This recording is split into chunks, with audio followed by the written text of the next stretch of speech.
This shop looks popular today. Wonder what the occasion is.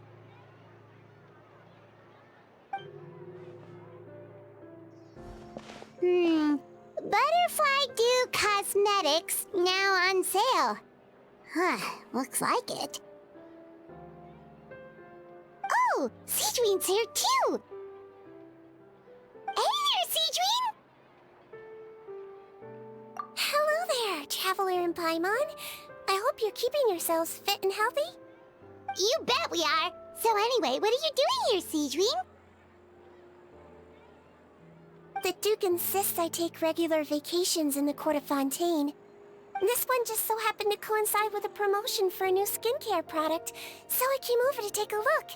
I like to keep up with the latest industry developments when I can, to help me with my magazine articles. Wait, you write?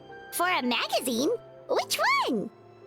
It's called Beautés en Fleur, and it's run by the Fontaine Beauty Association. I've done lots of articles about skincare for them, using the pen name Maritime Flower. Oh, wow! You're a Maritime Flower? If Paimon's not mistaken, you're one of the leading figures in the Fontaine Beauty Association!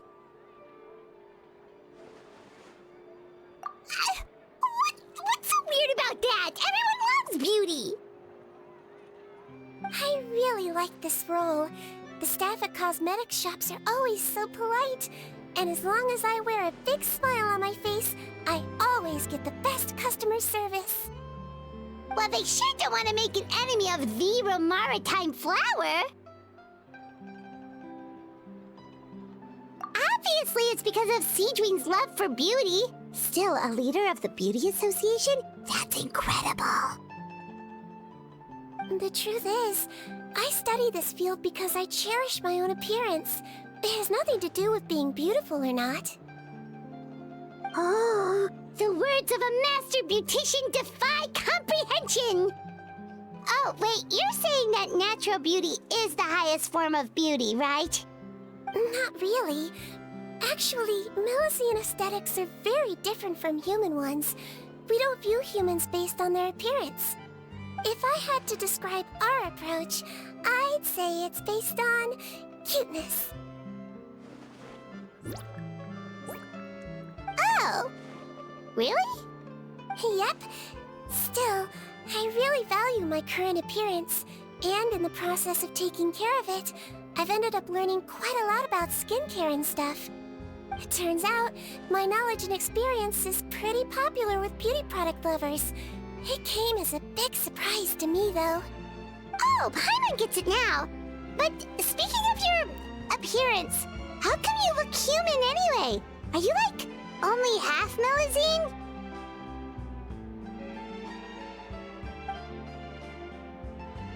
Ooh, wait, sorry. That was probably really offensive, wasn't it?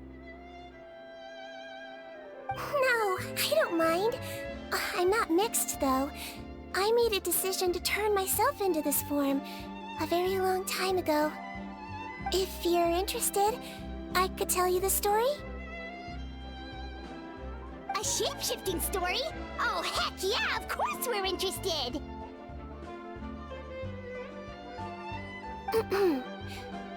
Once upon a time...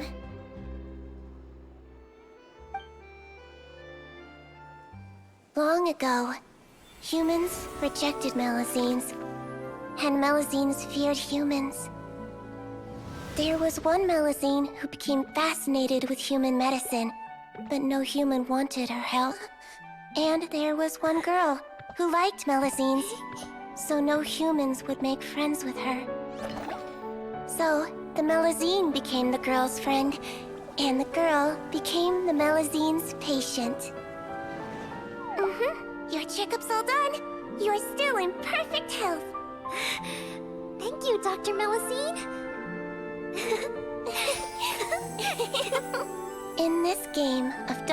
and patient, a friendship was born. Then, one day, the girl fell ill. The Melusine was the only doctor to arrive on time, but the adults sent her away. Scram! Melusines can't be trusted!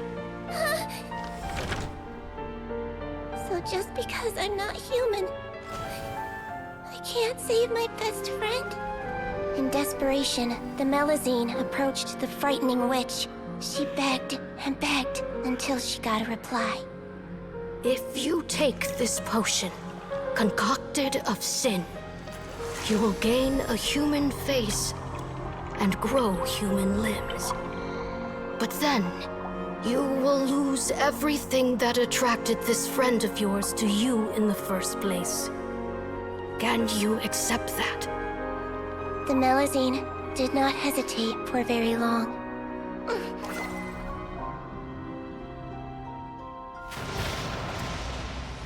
On a rainy night, a little doctor knocked on the girl's door. The doctor wore a hood and raincoat, maybe to protect her from the rain, but maybe also to hide a secret. The little doctor held the girl's hand and treated her illness, just as she had so many times before.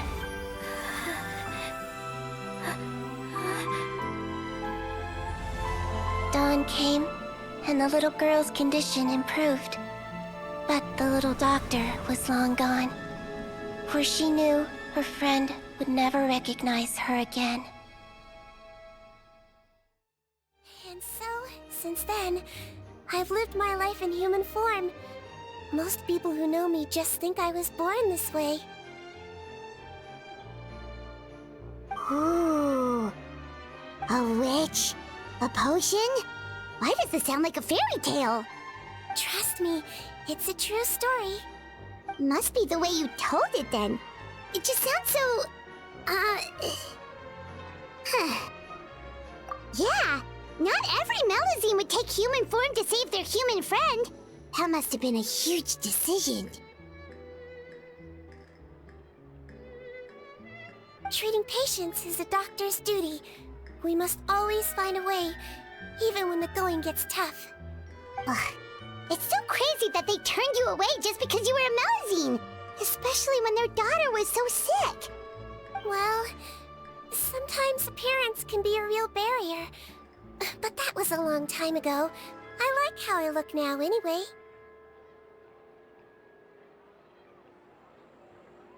Paimon too! You're super cute this way. Attention customers! Thank you all for waiting. Now, on behalf of our skincare partner, I'm delighted to announce that our exciting new product is now officially on sale! Well, there we go. Let's have a look, shall we? Oh, Paimon, if you want to buy any skincare products, I'll be happy to give you some suggestions. Really? Personal advice right from a leader of the Fontaine Beauty Association? What an honor! Allow me to introduce our newest skin lotion, Butterfly Dew. I'm sure many of you have already read about this product's trials in the newspapers. To say that it improves skin quality is an understatement. This product gets its name from the way it transforms your skin and makes it glow anew, like a butterfly emerging from its chrysalis and spreading its wings for the first time. We are thrilled to have the inventor of this fantastic product with us here today. Please welcome Mr. Rawat, a researcher from the Fontaine Research Institute. Now, without further ado, I'll hand over to Mr. Rawat to tell you all about what Butterfly Dew can do for you. Thank you. Hello, everyone. I'm Rawat, and I developed Butterfly Dew. Wow, what a looker. He's a researcher? Wow, he's really challenging the stereotype. It seems that everyone is surprised by my entrance. Or should I say, my appearance. I'm well aware that researchers are generally better known for their brains than their dashing good looks. In that regard, I do believe I break the mold somewhat. Of course, appearance is a skin-deep way of defining a person. And yet one's appearance can be a very real set of shackles, holding a person back in their life. It can rob a young person of their self-confidence when applying for a job, dissuade a young lady from approaching the one she loves. Our actions are at the mercy of our appearance, and we slowly become the very person that the outside world sees us as. But what if I told you that those shackles can be broken? If our appearance prevents us from changing, then let us first change our appearance itself. Wash away moles, birthmarks, and wrinkles, and they can no longer rob us of our confidence. Replace them with luster and radiance, and we shall never again hang our heads in shame. That is why Butterfly Dew exists. Its mission is to allow us to shed our pupae, undergo a complete metamorphosis, and embrace a new life. Well, whether it actually works or not, after that speech, Paimon's already sold! Mr. Rawat, could I ask if you've used this product yourself? Of course, I tried it many times while I was testing it. You can consider me a product ambassador. Wow, then it's sure to work! Still, I don't expect to convince you just by blowing my own trumpet. So, could I get a volunteer from the audience to try it out? Oh, Paimon volunteers!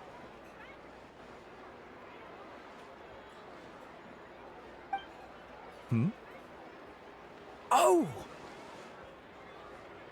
Ah, what an honor!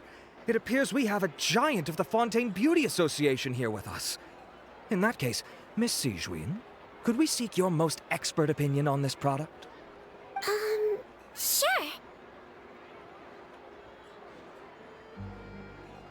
Whoa, is that Romaritime flower? They say she's the pickiest user of skincare products in all of Fontaine. Here you go.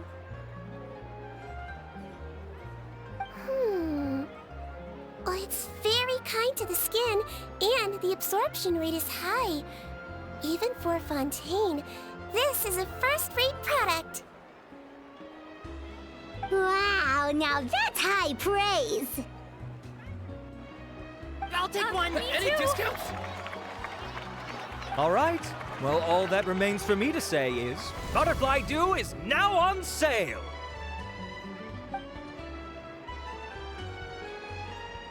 Think we should buy a bottle too? Of course you bring up Mora. Fine, Paimon will pay out of her own pocket and even share it with you.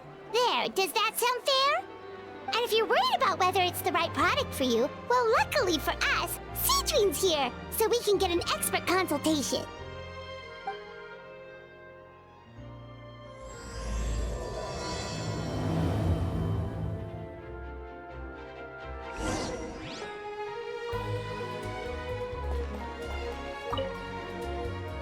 It's an honor to receive such high praise from you. To be honest, I was also hoping you might be able to point out some flaws in the product so I can keep improving it. With most skincare products, the pros and cons only become apparent with long-term use. Yet, this one has instant benefits, improving skin quality without any obvious side effects. It's one of a kind. Don't worry though, I plan to keep using it, and I'll publish regular reviews in Beautés en Fleur. You can read my thoughts there. All you need to do is subscribe. Oh, I was hoping for a more casual conversation, but you are a beauty association leader after all. I understand if you want to keep this professional. Sijuin! Oh, excuse us, Miss Beauty Expert, but do you think this product is a good choice for me and her? Wait, are you the renowned traveler? That's right, and by her side, the equally famous Paimon. Well, I don't normally handle customer questions personally, but since it's the traveler asking, allow me to make an exception. Butterfly Dew is made for all skin types, so no matter who you are, you can rest assured that it will be kind to your skin. If anything, it might be marginally more effective on Fontainian's skin, but other than that, it works the same on everyone. Why would it work better on Fontainians? In the interests of protecting my trade secrets, I'm afraid I can't answer that, Miss Paimon. Alright then. How friend discount. Save yourself the trouble. I'd be greatly honored to have both of you use my product. Here, take 2 bottles for free. Yay! Paimon's private fund survives!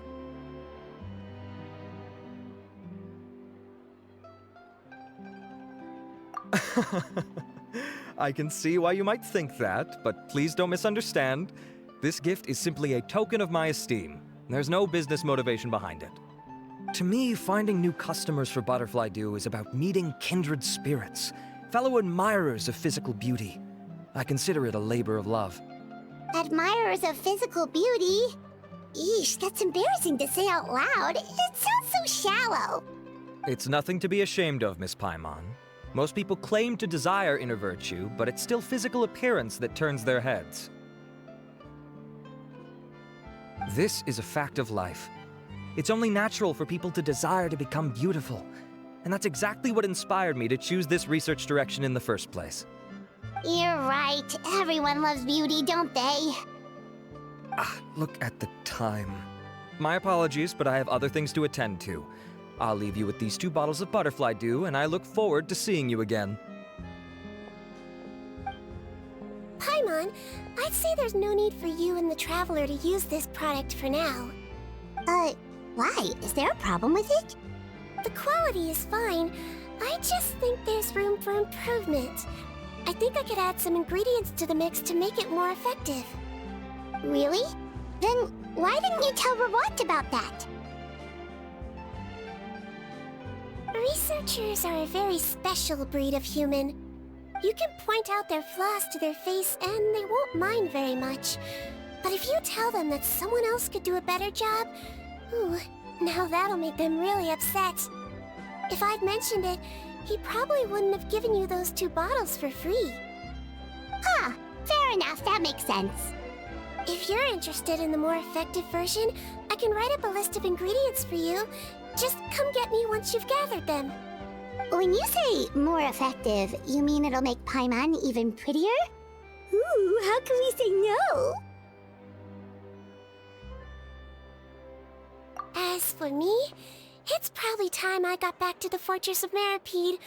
I mustn't leave the infirmary unattended for too long. Alright, see you there then!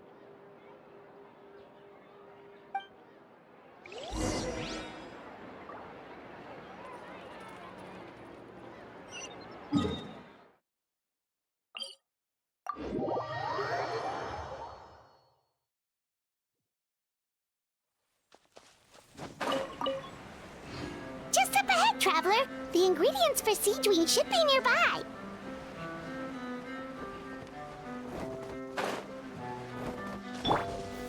Stabilize! Overruled. Loaded.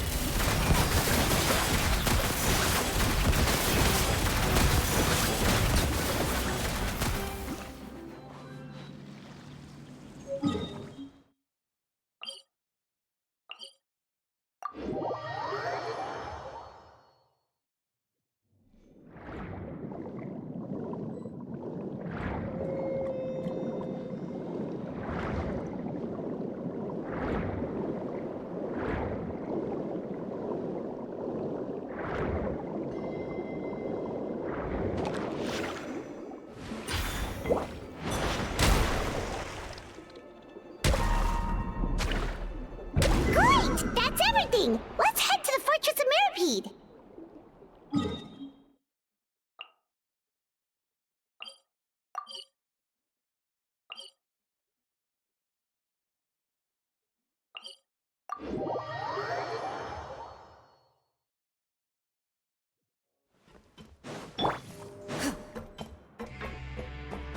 Ready.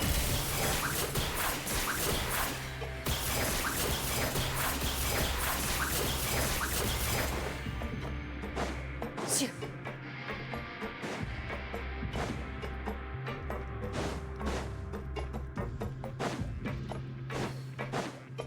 Hit. Whoa, the infirmary is packed! Please, you have to believe me. I saw it with my own eyes last night. Another me! He looked exactly like me. Got it, okay. I've written down everything you told me. Now, I have a few tests to run. Take a deep breath, and don't worry, it's nothing to be nervous about. First, which finger am I holding up? Your index finger, but I'm telling you, my mental state is fine. I'm not crazy. Very good. Now, on to the next. Hey there, Your Grace. It's been a while, huh? Ah, it's you two. Indeed it has. I would offer you some tea, but I'm afraid the timing is unfortunate. Duty calls. No worries. Actually, we were looking for Sidween. Do you, know what all of this is about? This inmate came running to the guards in a panic, claiming to have seen his exact doppelganger. A doppelganger? Doesn't that just mean someone else kinda looks like him? And that's what I thought when the report first reached my desk. But we've inspected our records. No one even vaguely resembles him. Considering how certain he is of what he saw, I can only surmise that he's having some mental issues. So I brought him for a medical evaluation. All right, very good. Take a sip of water and rest for a bit. Evaluation complete. I couldn't find any symptoms pointing to a physical condition. I see. So do you still believe there's more likely to be an issue with his mind than his body? I have to assume so for now. Psychological issues are more difficult to detect. At this stage, we can at least confirm that he is in command of his cognitive faculties. The rumor mill will go crazy if word of this gets out. Guards, take him to the ward for a period of observation. The Marechaussee Phantom has requested my cooperation on a case, otherwise I'd deal with this myself. Sorry for the trouble, head nurse, but I'll have to leave this to you. No problem, Your Grace. I'll add him to my observation list. By the way, we have a couple of guests here who've made the trip just to see you. I imagine it must be important. You probably won't need to add them to your observation list, though. Oh, Traveler! Paimon, it's you! Hey there, Sidween! It's actually not that important, but... I'll be in my office if you desperately need me. Goodbye for now. Okay, bye-bye! So, Sidween... Would you mind waiting for just a moment? I have another patient to see. Just find an empty bed and take a seat. I won't be long. Oh, sure! Sidween, we've brought him. And he seems to have taken a turn for the worse again. Okay, don't panic. Let's start by sitting him down here. Paimon had no idea how busy it can get for Sidween. Maybe now's not the time to ask for her help with skincare.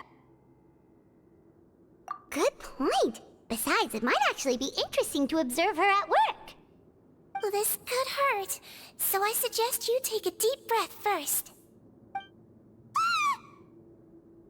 Did his face melt? What happened to him? It's anyone's guess. His face melted off shortly after arriving at the fortress. But since he's a serious offender, he can't be allowed out for medical treatment. Best we can do for now is ask the head nurse to give him something to manage the symptoms. Oh, this is gonna be awkward. We still need to bring him to the Marechaussee Phantom for questioning. What if he scares them half to death? Will that be our fault? The Marechaussee Phantom? Does this have something to do with the case Risley's dealing with? Yep, it was a huge case. They bagged a few dozen crooks in one fell swoop. And this guy's the baddest apple of the bunch. He harmed countless people. And now, it looks like it's all finally catching up with him. You done gawking?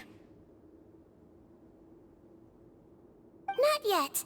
I need to check the severity of your ulcers to decide the right dosage. Don't worry. We Melazines have a very different sense of aesthetics from humans.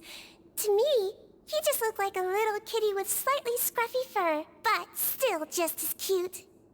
Don't patronize me. Do I look like a kid to you? Just give me the meds and let me out of here. I already missed my cell. Hey, lose the attitude. You dare talk back to our head nurse like that again? Your days are numbered. Oh, it's fine. Okay, I'm going to apply the medication now. Tell me if it hurts, all right? Look how nice Sejuine's being. And he still talks to her like that? What a nasty piece of work. Can I leave now? Wow, not a peep. What a brave little guy. Thank you, Sejuine. And I apologize for the trouble. So, Traveler, Paimon, did you bring the ingredients? We did, but we don't want to interfere or anything. You're busy saving lives here. Oh, don't be silly. I agreed to it, didn't I? Just hand me the ingredients, and I'll make some time to whip it into the improved version for you. Take a rest here if you want. Or, if you're not tired, I hear they're holding a new pancreation tournament in the administration area. Or alternatively, is there anything we could help you with, Sejuine? That's right! Let us help you out! It's the least we could do! Good point.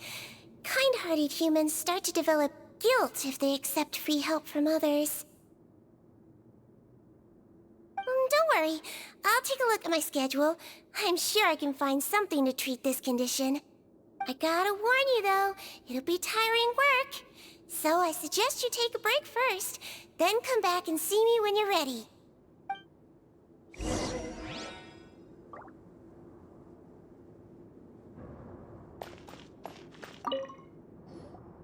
We're ready, Sejuine! What's our first mission?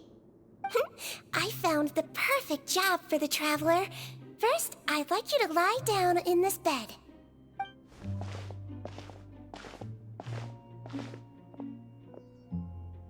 What for? I need you to pretend to be sick. What? Oh, is it that difficult? I thought you did a pretty good job last time. Oh, so you knew. I sure did. She was way more interesting than the usual malingering inmates. When you played along very well, Paimon, I observed you two for quite a while after that. Well, this is awkward. But why do you need us to do it again now? No time to explain. My next patient will be here any second. Oh, please, just do as I say. You can, pretend like you've got a nasty headache. And throw in some dry heaving for good measure. Okay.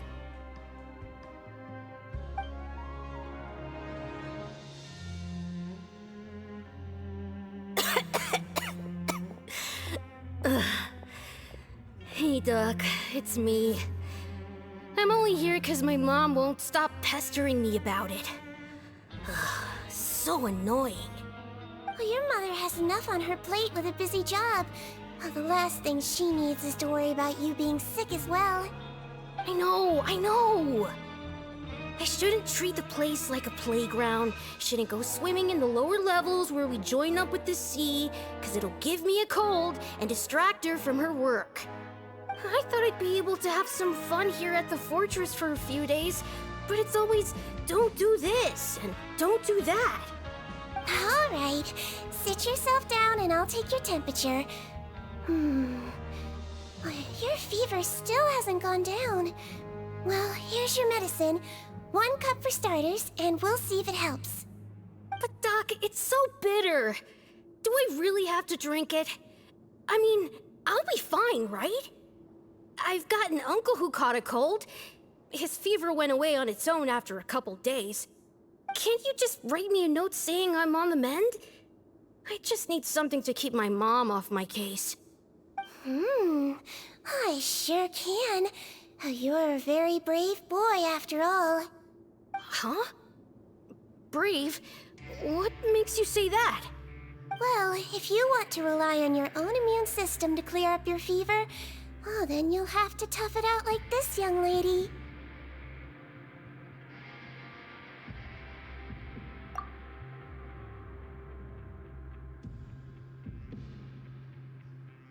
Hang in there, Traveler! Are you gonna puke? Paimon can get you a paper bag! Huh? As long as you're tough enough to get through the nausea and dizziness caused by the high fever, you'll be right as rain after just a few days' rest. And if I'm not tough enough? Hey! Wake up! Wake up! Put it this way. At least you'll never have to see the doctor again, right? I think maybe I'll take that medicine after all, if that's okay. Oh, of course. Here, it's still warm. It's so bitter. All done. Great job, you two. That kid really doesn't know what's good for him. His mother's a guard here. She's been working back-to-back shifts lately, but unfortunately his father's away on a business trip right now. She had no choice but to bring her son here for the time being. He was quite happy at first. He seemed to think that the Fortress of Meropide would be all fun and games. So you made us put on that act just to scare a kid into taking his medicine? That's a pretty sneaky trick. Seems like there's a whole side to Siege we never knew about.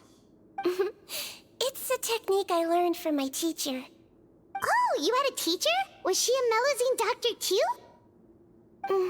She was human. She passed away a long time ago. Oh, sorry. No, it's fine. I really liked my teacher, so it's always nice when I get to talk about her with other people. She was a traveling doctor, and since she didn't have a clinic, she'd go out and visit her patients wherever they were. Dealing with the badly behaved ones was her specialty. She used to say, if you can scare the little brats into taking their medicine, you won't have to hear them wailing and screeching when their condition gets worse.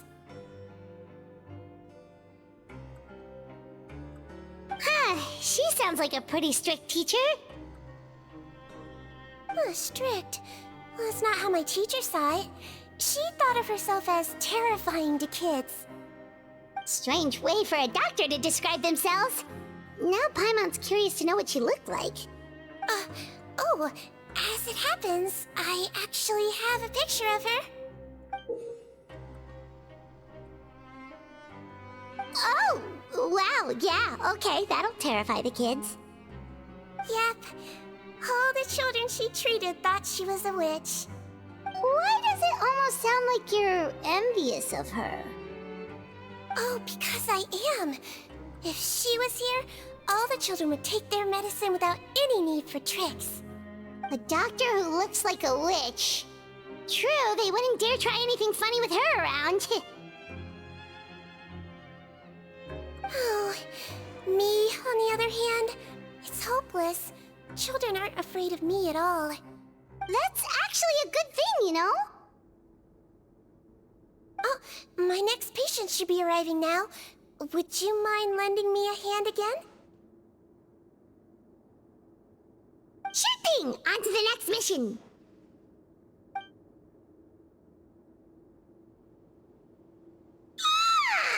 Is it nighttime already? That flew by. You really have a busy job, Siegeween. Well, thanks to you two, it was much easier today. Aww.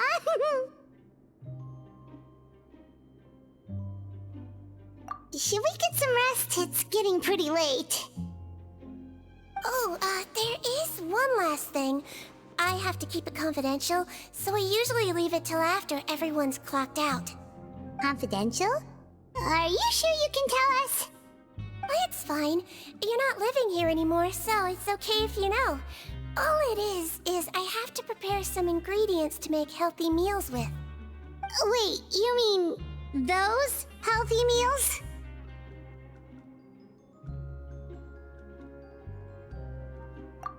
My patients refuse to eat any healthy meals I prepare in front of them, so I have to prep the ingredients in secret, then let the chef at the Coupon cafeteria handle the rest.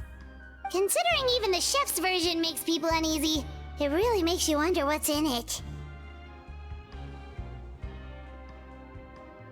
You want to find out? I can teach you how to make it. That way, if you ever suffer from exhaustion on your future travels, you can prepare a healthy meal for yourself. It's really good for you, you know. Sure? Guess we can help out one more time.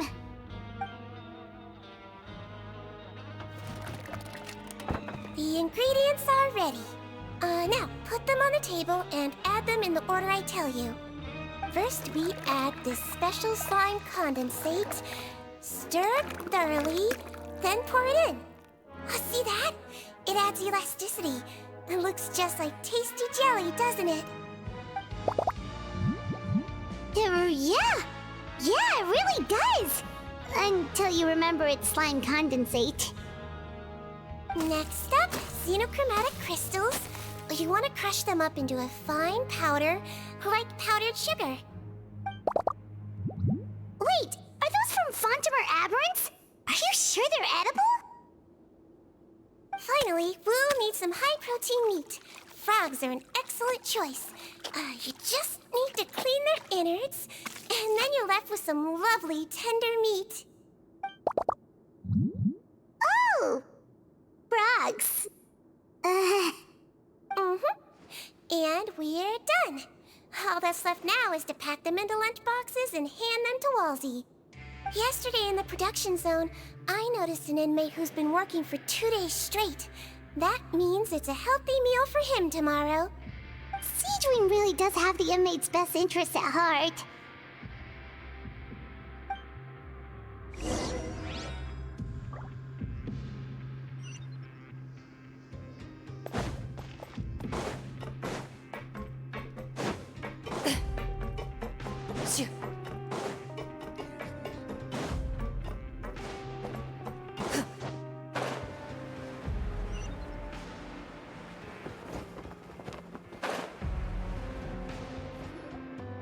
Ah, head nurse. Got some extras for me? Just the one today. The serial number's on the lid. Sounds good. I'll make sure it gets delivered. Sounds like they're talking in code. Thanks for your help. Oh, it's no trouble at all. I only wish I could do more. You work so hard for all our sakes. I'd happily lose a little sleep if it meant helping you out. That won't do. If you reduce your sleeping hours any further, your health will start to suffer. All right. Nurse's orders. I'll do as I'm told. But you take care of yourself too.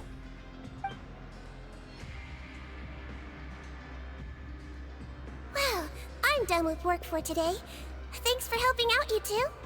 Seems like the guards and staff here have a lot of respect for you, Siegewing.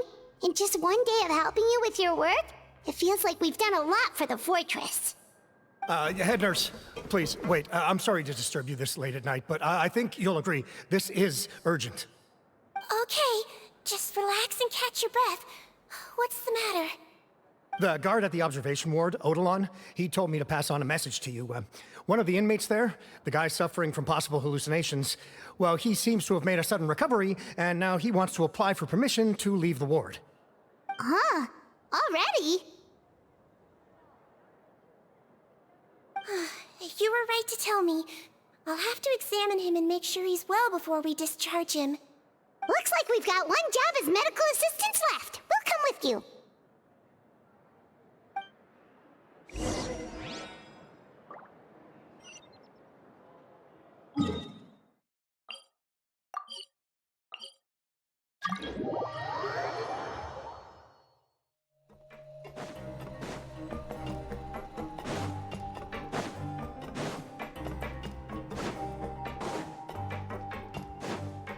Into the shadows.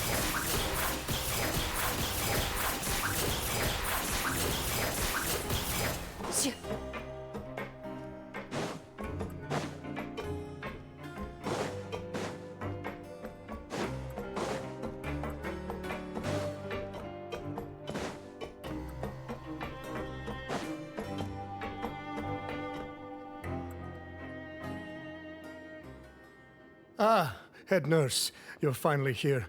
I'm so sorry for all the trouble I've caused you, but I believe I've now made a full recovery. After giving it some thought, I'm sure that I was probably just seeing things. Stress-related, I imagine. I'd been working long hours, so I definitely wasn't in the best state of mind. I totally understand. Still, I have to give you an examination before I can discharge you, okay? So, take a deep breath and don't be nervous. It'll be the exact same procedure as we did this morning. We can start whenever you're ready. Again, so sorry. I was in such a state this morning, I barely recall anything. Would you mind taking me through it again? Oh, not at all. It's a lot to remember. First up, we have a little cognitive test. Just concentrate and you'll be fine. To start with, which finger am I holding up? Your pinky.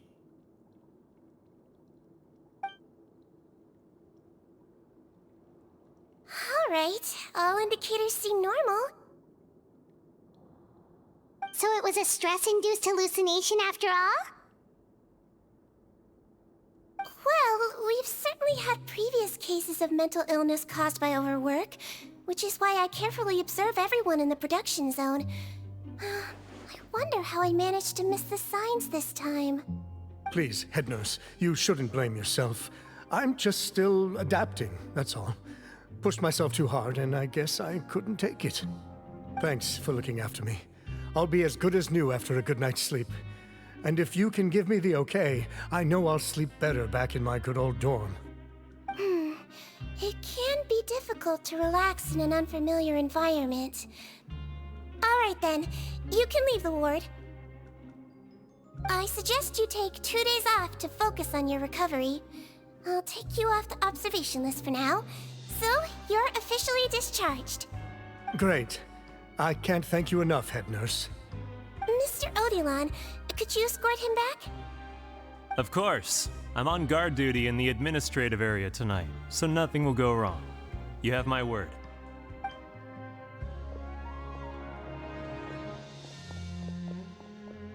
Guess you're finally done for the day now, huh? Yep. But I still haven't gotten around to making that improved lotion for you yet. Oh, no rush! Seriously, it's super late now. You should go get some rest too. Well, tomorrow it is then. Good night, Traveler. Good night, Paimon. Hope you sleep well. Oh, don't you worry. We will. After a productive day of work, we're both gonna sleep like a log. Yeah, sleep tight, Seedream. See you tomorrow.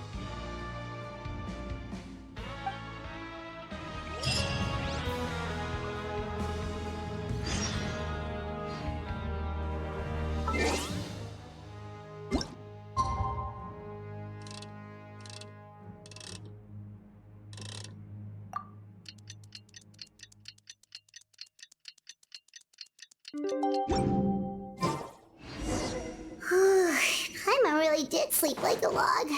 Let's go find Seedream.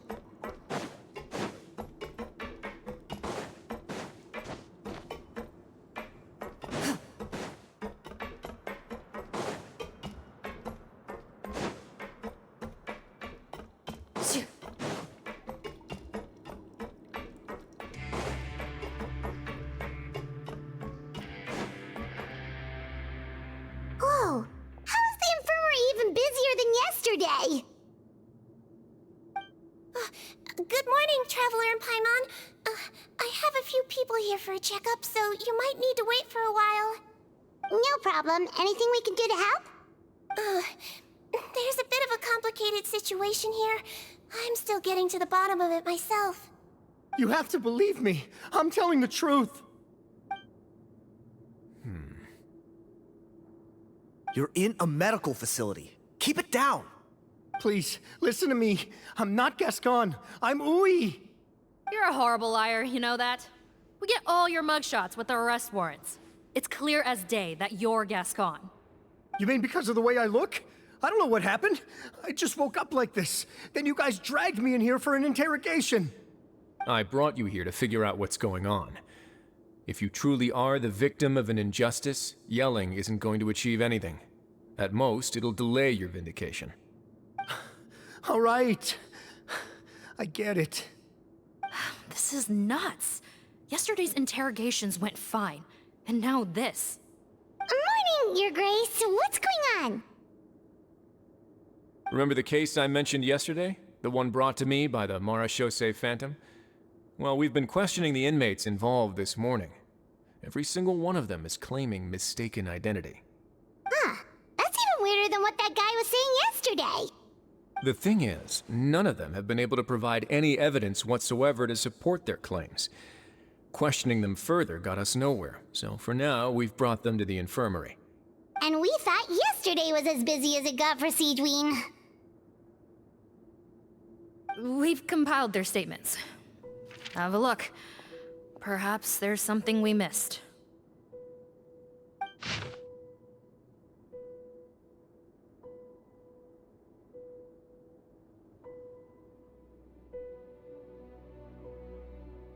Wait.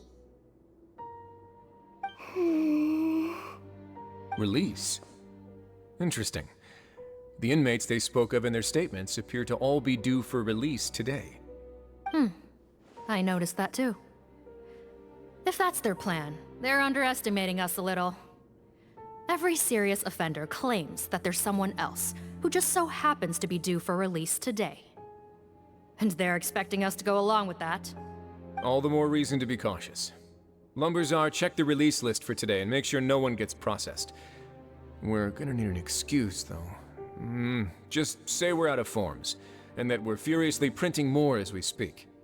I'm on it.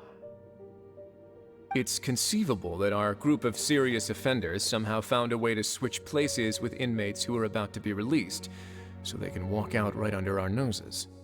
We did consider that possibility. But I mean, just look at them. They match the warrants, period.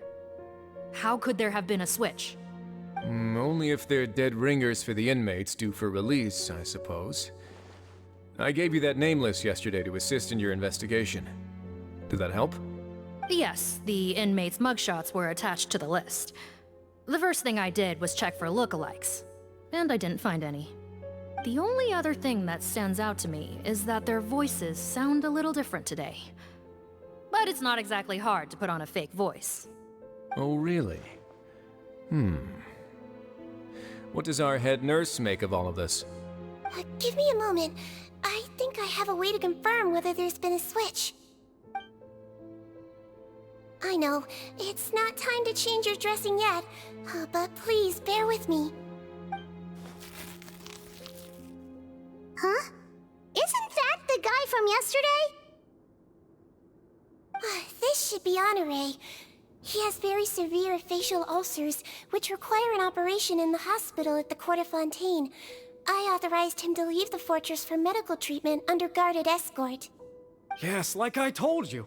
I'm not Putton. I'm Honore. So there has been a swap. Well, I can see what happened in Potton's case, but how do you explain the other inmates? You're not telling me their souls switched bodies, are you? No, I believe it was their faces that got switched. The method is a bit like replacing a tooth. Take the bad tooth out, put a false one in. And actually, I think I can prove it to you. Traveler, Paimon, do you remember Eric from the other day? Yeah, sure do. Then you can be my witnesses. To start with, please fetch the inmate who claims to be Eric.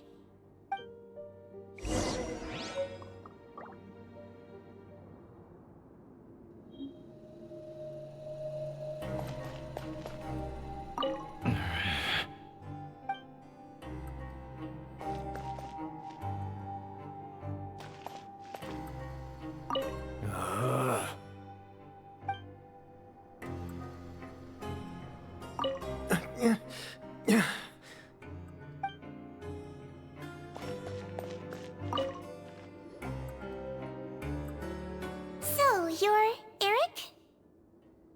Yes, head nurse. It's me. You do believe me, right? I need to do another examination on you. Same procedure as yesterday. All right. It's the cognition test first, right? So I need to concentrate. Now, try to recall if you can. The last time we did this test, which finger did I hold up? I believe it was your index finger. But that means... Huh? So, basically, last night, the Eric who said he saw another him suddenly recovered and applied to leave the observation ward. Siegewing did another test before letting him leave, but that time, she held up her pinky finger. Huh? I don't know about any tests last night. There was nothing to do in the observation ward, so I went straight to bed. Then I somehow woke up in a high-security cell. Well, in that case, there is a reasonable explanation for the strange events of the past 2 days. So, what exactly happened? The gang of serious offenders wanted to break out of prison, so they identified a group of scapegoats, namely inmates whose terms were almost up, and planned to switch appearances with them.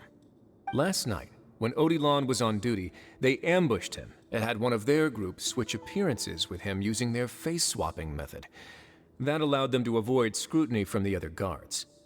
Then, once all the other inmates were asleep, Odilon spent his night shift carrying out the remainder of their switcheroo plan. However, they made one mistake. Henri changed his appearance to match Eric's earlier than he should have done, and ended up being spotted by the real Eric. Real Eric came to the guards for help, but we didn't know then what we know now, so we put it down to hallucination and sent him to the observation ward. However, since one of the gang members was posing as a guard, they simply changed real Eric's appearance and had their Eric take his place, muddying the waters even further. Right, because I put Eric on the observation list by then, and no inmates on that list can be processed for departure until I've discharged them. Hence why the imposters had to pull that little stunt to get fake Eric off the list. Yeah, it all makes sense now! The Duke cracked the case! Well, I can't fault the reasoning. But I'm afraid that we ruled out the possibility of face switching very early on in this process. Criminals altering their facial appearance to commit crimes is nothing new. In fact, one of the explicit duties of the Malazines in the Marechaussee Phantom is to identify criminals in disguise. We carefully examined all the suspects, and there is no evidence that any means of disguise were used in this case. Huh. Well then, how do we explain all this? So far, it seems more likely that the gang stole documentation belonging to the inmates due for release, and are using that to commit identity fraud. Actually, there is a potion that can completely change someone's appearance. If they use that, even a Melazine wouldn't be able to detect it. A shape-shifting potion? Forgive me, head nurse, but this is the first time I'm hearing about it. If such a potion truly existed, it would jeopardize our entire investigative process at the Marechaussee Phantom. Are you certain of this? Yes, I am. But... Please, trust me in my professional opinion as an experienced clinician. At the same time, without any solid evidence, it's pure speculation. If we can round up all the inmates suspected of switching places, then have a little talk with both sides, we might just get our answer. Yep, let's do that. Okay. Well, it was our negligence that meant we had to come and conduct these post-internment interrogations. And I know it's put you out. We'll do it your way. Your Grace, bad news. I paused the releases like you asked, but we were too late. A bunch of people already got processed 2 hours ago. I checked the list, and sure enough, it's all the people who gave statements. 2 hours ago? That's before today's interrogations began. They had this all planned out. So there really was a switch after all. They really pulled the wool over our eyes on this one. We should be able to catch up with them if we leave now, right? Not if that potion is real. They can just switch faces again after leaving the fortress. And if the Marechaussee's Melazines can't even spot them, we wouldn't know where to start searching. Yikes! So we're at a complete dead end!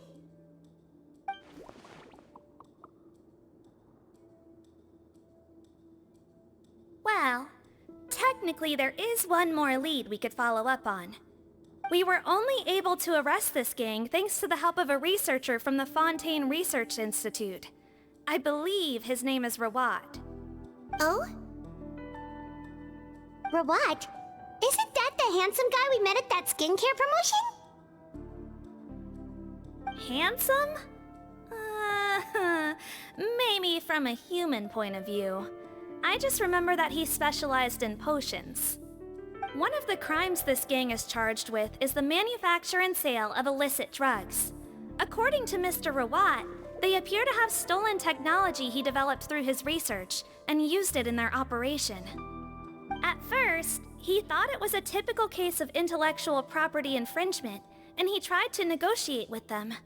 But once he discovered their criminal operation, he reported them to the authorities. Thanks to his report, we were able to swoop in and arrest them all in one go. What a hero! Bet that took courage on his part. No doubt. This is worth following up on. As the one who snitched on them, it's highly likely that Rawat will be targeted by the escapees. That aside, since he's negotiated with them in person before, there's a chance he'll have some additional information for us. Understood, Your Grace. My team and I will head to the Fontaine Research Institute right away. In the meantime, please keep an eye on the face switch victims for us. Of course. Miss Morgan, I'd like to come along and help you catch these criminals. Huh? Why's that? Well, I'm the one who discharged the fake Eric last night, so I feel partly responsible. Don't say that, head nurse. Your focus was on the inmate's health, and rightly so. We can't ask you to help with arresting criminals. That's our duty. I also have a more personal reason. Cotton is a patient of mine, and if I don't get a new batch of medicine to him in time, his condition will get much worse. Look, head nurse, I completely understand where you're coming from. But arresting criminals is dangerous business. And if anything happened to you, none of us can afford to take on that responsibility. Don't worry, I can defend myself just fine. You say that, but still.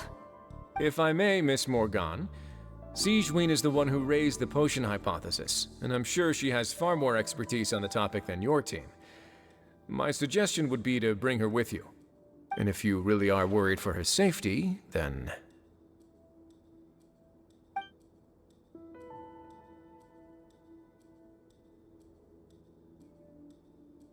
Ah, there you go, right on cue. Knew I could count on you.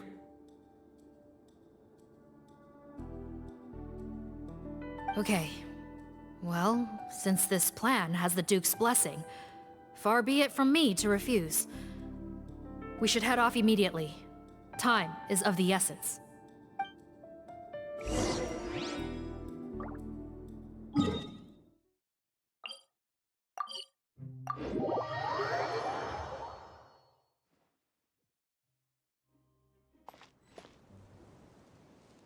Greetings. Sorry to impose, but I'm afraid we're here on urgent business, and we're gonna need you to cooperate. The Marechaussee Phantom. Let me guess, you're investigating some more illegal research? Not this time, no. We're looking for a researcher. Do you know where we might find Mr. Rawat? Rawat. Oh yeah, Mr. Handsome, right? He actually doesn't work on site here very often. There's a handful of researchers in the nearby area who know him pretty well, though. You can see what they know. Just a handful? Paimon figured he'd be the most popular guy around. Well, I guess you could say he's popular, at least on a superficial level. He's blessed with good looks, so he tends to make a good first impression on people.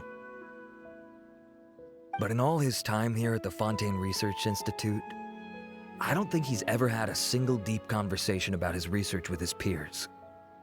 That's no way to make real friends around here.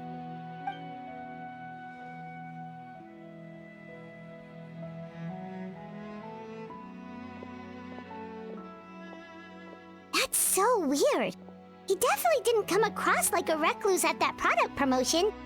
Oh, I don't find that weird at all. He definitely didn't strike me as the kind of guy who's, good at making friends. Really? Paimon couldn't tell. Must be a Melusine perception thing. Okay, we should talk with his acquaintances. But we also need to check the Research Institute for any clues. Let's split up. It'll save us some time. Sure thing. We'll go ask around among the other researchers with Seedweed. Paimon's suddenly kinda curious to know what everyone really thinks of him.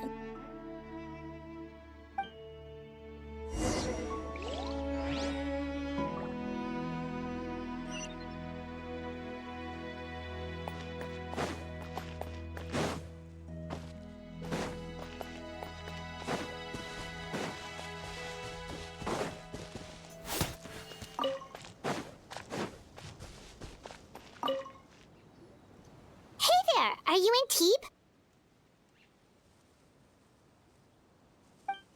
What do you want? We're here to ask about Rawat. Any idea where he might be? We were told you were pretty close with him. Close? Not sure that's the word I'd use. He wouldn't even let me use his patent. Huh? It's been a good few days since I last saw him. I don't know where he's at. Go ask someone else. Would the patent in question happen to be related to the new skincare product he developed? Yeah, kinda. Butterfly dew, or whatever he calls it. I heard he made a tidy sum off of that one. Okay, now we're getting somewhere. Keep going. Most of the other researchers here focus on mechanics, energy, stuff like that. I get why he wouldn't be interested in having anything to do with them. But I'm studying coatings. There's a huge overlap in our areas of research. Why would he refuse to work with me? I bought his product once and noticed it contains a unique substance that might have applications in coatings too. If it worked out, I could probably make as much as he's making. Don't get me wrong, I had no intention of plagiarizing his work. I was hoping to get official permission to use his findings in my own research. Followed the proper procedure. It was all above board. I would have had to pay him a license fee and everything. But despite that, he turned me down not once, not twice, but 3 times. It's like he's vehemently opposed to the idea of anyone else making the kind of money he does. Huh, so is Rawat antisocial, or is this guy just jealous? Well, it doesn't look like we're gonna get any info about Rawat's whereabouts from him. Let's go! Wait, 1 second. Mr. Antib, next time you go shopping, you should buy some Buell fruits. Peel the skin, steep in water, then drink. It'll help calm your mood. Huh? Yeah. Thanks.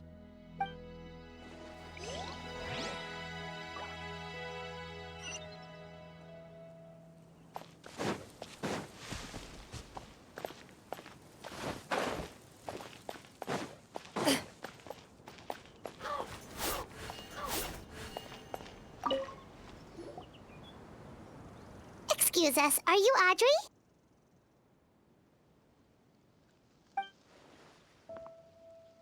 That's me. What is it? Are you close friends with Rawat? We're trying to find out where he is. Close friends? You mean because I told him I had feelings for him once? I doubt I'm the first or last at the Institute to make that mistake. Why would you single me out as a close friend? I should have known, really. Men like him, they just enjoy being surrounded by fawning women. They're not interested in a serious relationship. Okay. We were just kind of wondering if you might know where we can find him. Why would I know where he's at? I barely know him, and he probably doesn't even remember me.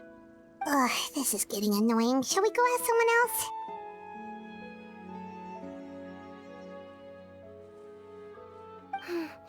I think she knows Rawat better than she cares to admit. If we leave now, it might be a wasted opportunity. Maybe, but we're not going to get much out of her while she's in this state, are we?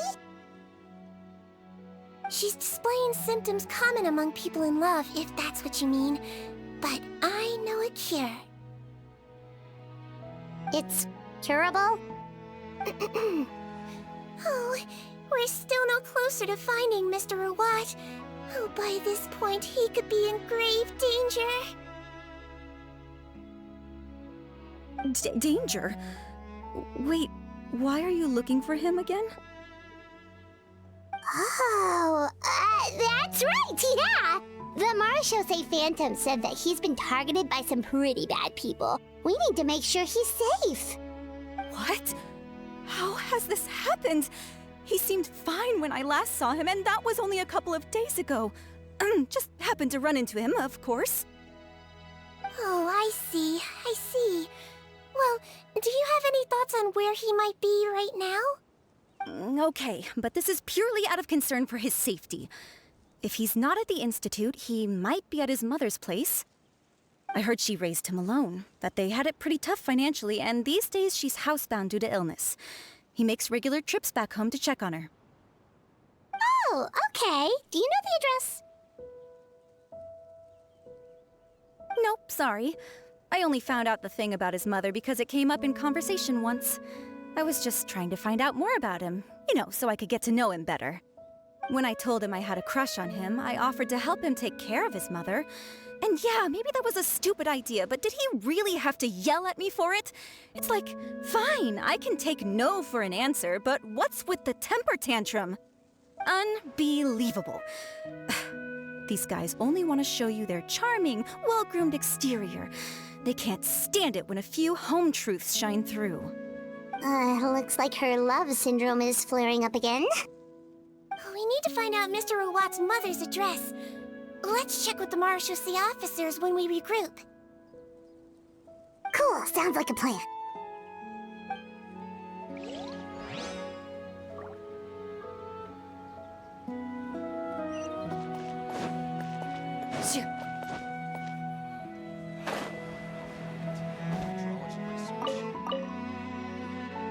Sorry to bother you, sir, but are you Bertram? Who's asking? Just some concerned citizens helping out the Marechaussee Phantom with an investigation. We'd like to ask you about Rawat's whereabouts, if that's okay. We're told the two of you are pretty close. Not anymore, we're not. Turns out we don't see eye to eye. Oh yeah? What happened? The thing about us researchers is, most of us do what we do for some sort of higher purpose. But not Rawat. All he cared about was how to commercialize his findings. He won't even let you work with him unless you sign a confidentiality agreement first. Also, he has better control over who gets which intellectual property rights. How are you supposed to get any meaningful research done working with a guy like that? Now that I've got my own technical solution for my compressor, I don't need to work with him anymore. So that's what Rawat is really like. We'd still like to know where to find him. Is that something you can help us with? Wait, Yeah, I know you. You're the head nurse at the Fortress of Meripede. Alright, then I'm happy to help you if I can. I respect the work you do. Medicine serves the highest purpose of all the sciences. Wow, turns out Seedween's got some real clout. Thing is, I have no real way of knowing where he might be. I stopped working with him 2 months ago, and I've barely seen him since. But if you want my advice, I'd say go talk to the peddlers. There's a few he meets with every other day or so. Maybe they know where he's at. Peddlers? Yeah, back when I was working with him, I noticed he met with them quite often. Wouldn't surprise me if they were involved in some shady business together, because it seemed like they went out of their way to avoid discussing anything in my presence. The little I overheard was about manufacturing and selling pharmaceutical drugs. Like I said, he's all about the money. Drugs? Doesn't he work with skincare products? Do those count as drugs? Who knows? I never cared to find out. He's the morgue rubber, not me. Thank you. You've given us plenty to work with. Welcome. Goodbye, and may we both reach new heights in our scientific endeavors. Well, that's all 3 researchers. Let's head back to the meetup point.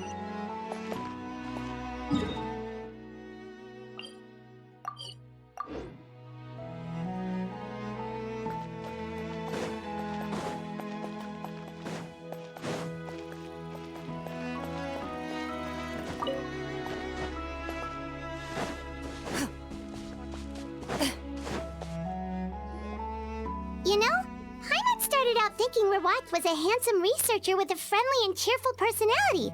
It's such a surprise to learn that his peers have a different impression of him. So, what's your view of him now, Paimon? A handsome researcher whose difficult upbringing turned him into a profit chaser with a chip on his shoulder? So your thoughts about his appearance haven't changed at all? Well, his looks are kind of a big deal, at least in Paimon's opinion. How does such a handsome guy end up being so antisocial? Even with his difficult family background, it just doesn't make any sense. You can't judge a person solely based on their appearance. Head nurse.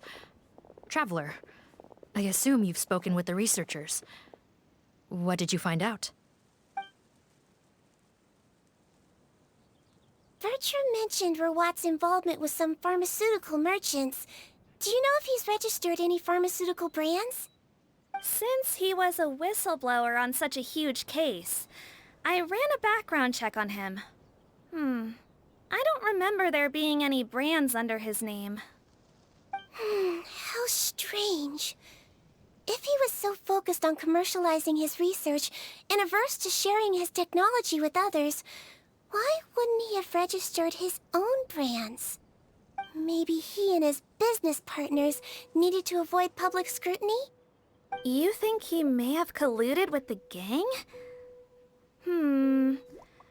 Well, the crime was manufacture and sale of drugs, and that would certainly be in his wheelhouse. We can't rule it out. Isn't that pretty unlikely, though? He was the one who blew the whistle on them! Most children who come to me with tooth decay have suffered pain for a long time already, but they'll still try to hide the fact that they eat too many sweets. Grown-ups and children aren't so different in that regard. If you say so. I saw him when he came to make his report, and I certainly didn't get the feeling that he was the type to collude with criminals. Perhaps it's more likely that they were coercing him. You mentioned that he comes from a poor family. So, it's possible that the criminals approached him asking for academic support, luring him in with the promise of riches. By the time he discovered who they really were, he was in too deep. They had leverage on him, so he was forced to keep working for them. I've seen it happen many times before. That does make a lot of sense. It would definitely explain why he was so unwilling to cooperate with his fellow researchers. No wonder he's so unsociable.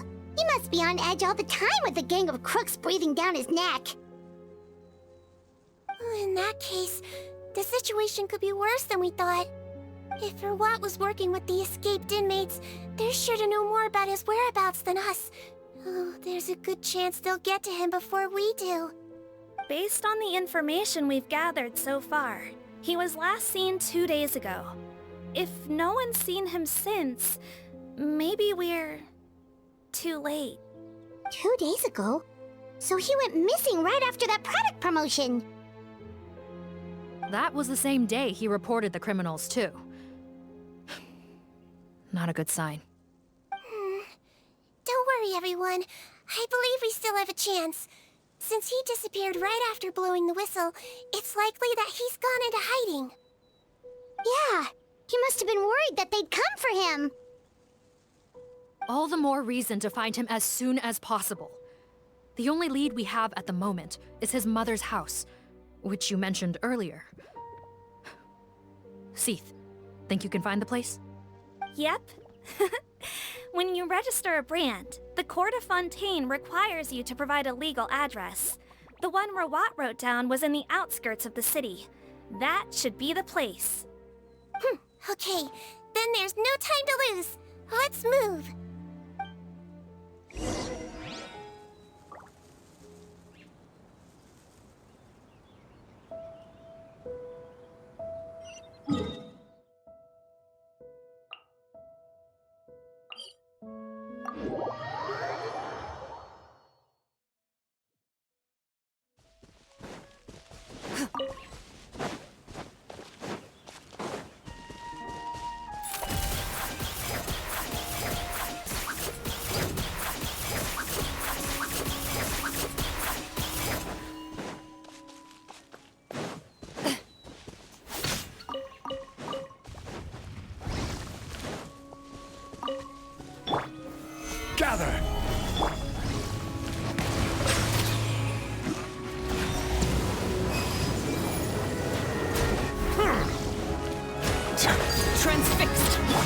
Noted.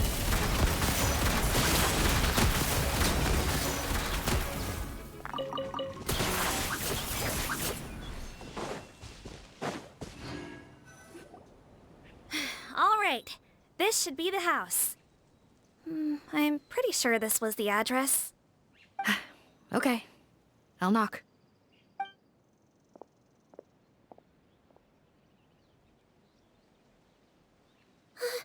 Sounds like whoever's inside has restricted mobility.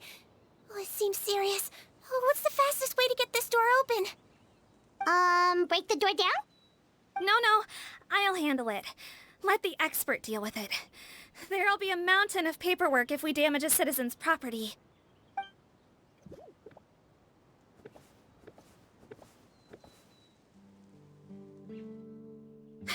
Calm down. Deep breaths. Remember your training. Control your strength. And... it's open! Seath, take a few people and lie in wait. Keep your eyes peeled for any activity around the house. The Traveler, head nurse, and I will go inside.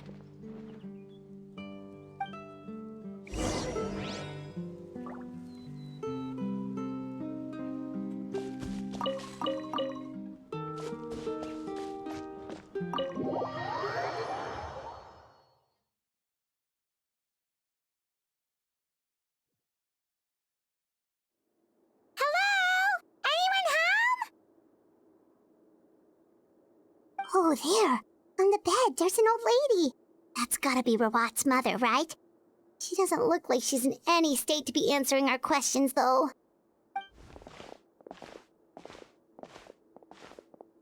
We could try, but she is very ill. We mustn't force it. Well, doesn't look like Rawat's here. She's the only one we can talk to. Yep. Allow me. Hello, ma'am. Might I ask if you're Rawat's mother? We are trying to locate him.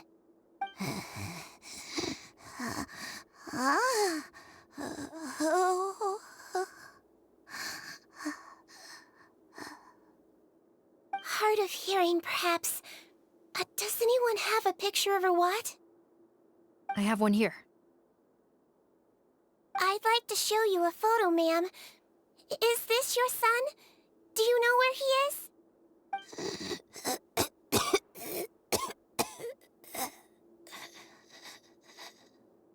Looks like this isn't gonna work after all. Well, looks like we're out of leads. If Rawat's not here, things are looking very bad for him. Is it possible he could have avoided returning here because he knew he'd be in danger? Maybe. But if so, where do we look next? Maybe we should take another look at the Institute. Yes, so. I suggest we all return there now. We found a good amount of useful information the first time, but perhaps there's something we missed. This is our last hope. Sorry, officer, but could I stay here for a while? This patient requires some care. Of course. Traveler, stay with the head nurse. You're technically here as her assistant after all. Also, I'd like some Marechaussee members to stay as well, and keep an eye on the area. Why's that? If Rawat knows how serious his mother's condition is, he will return. Got it. Okay. I'll tell the squad members in hiding to stay put and keep a lookout. Thanks for helping me out yet again, Traveler and Paimon. No problem. But when you say her condition is serious, do you mean... Yes. She's barely clinging on to life. Oh. Let me take care of a few things first. Could you pass me the towel over there? Yeah, of course.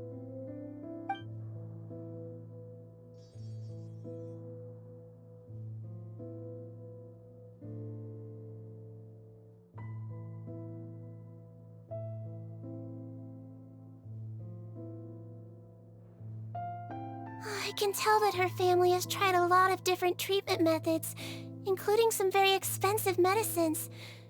Unfortunately, her condition is so multifaceted that a recovery looks all but impossible. Seedwing. Paimon bets being a nurse must be pretty tough at times like this. Yes, it makes me a little sad. In a Melizine's eyes, a human's birth, aging, sickness, and death are as much a part of natural law as sunrise and sunset. But human medicine can defy that law to some extent. In that sense, it is a science of miracles.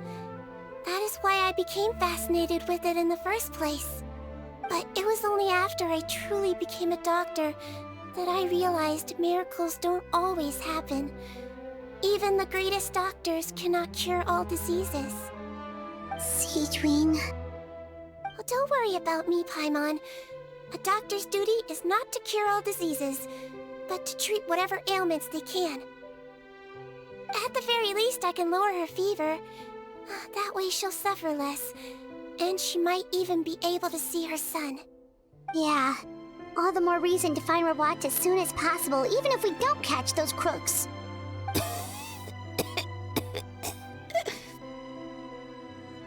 Oh, her fever is getting worse. Could I get some hot water? Sure, we're on the case.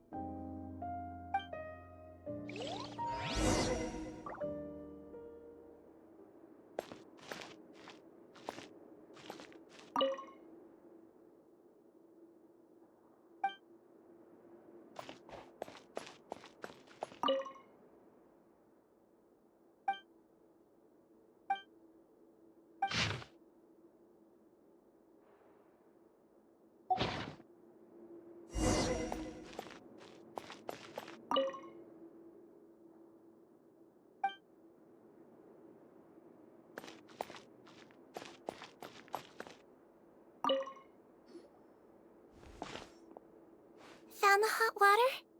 Sure did. And look what else we found. Judging by this journal, it seems like Rawat has a private lab. There's a good chance he could be there right now. We gotta go tell Officer Morgan right away. Oh, that's great news. But hold on just a moment. The wet towel is ready.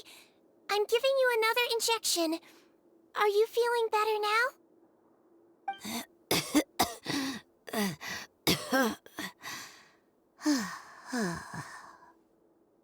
It's all right. We'll go bring him back. Please hang in there. Thank you.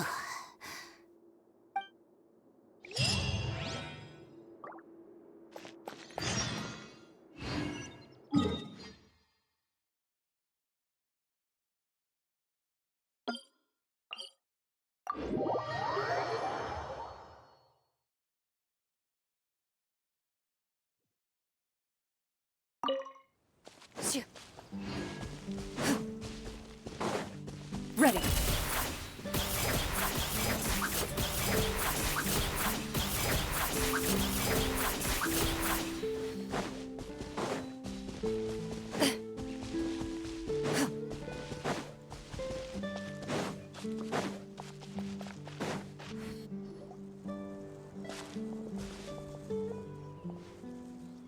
It's Officer Morgan! They're already here!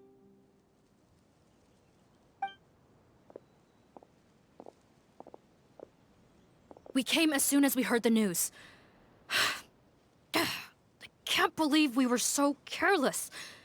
The most crucial information of all was hiding right there, in that room. And we missed it. Don't blame yourself. Right now, we need to focus on finding a way in.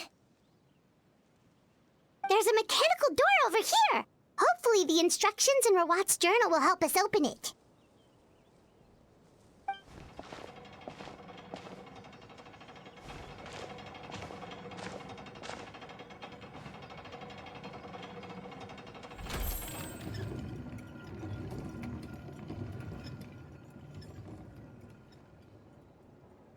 It's open. Let's go in.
How did they get in here?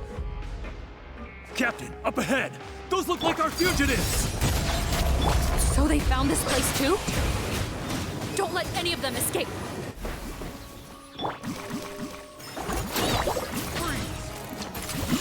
Loaded.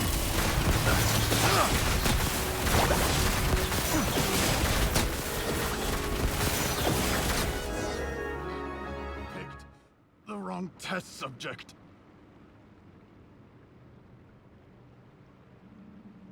Captain, according to our list, many of the fugitives aren't accounted for. There may be others hiding deeper inside the facility. Ah, so these guys were just the lookout crew. The Marashose Phantom! How did they find this place? Wait, it's that guard from the fortress. That's right, I'm on your side. The Duke sent me. What's the matter? Some sort of mix-up? Mr. Odilon, didn't I tell you a few days ago that you need to stop all field work until you've recovered? Well, you know, gotta help His Grace out. Share the load. Officer Morgan, this man is an imposter. The real Mr. Odilon has no recent health issues. What? But Looks like the head nurse was right about the face-swapping method. Arrest them all! DuPont, stay here and keep guard. And watch the exit. If we're not back soon, call for reinforcements. Got it.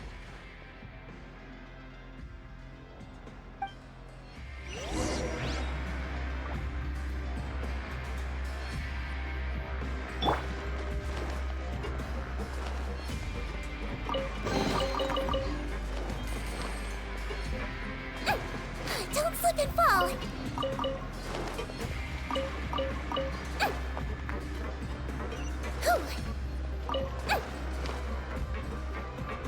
Don't slip and fall!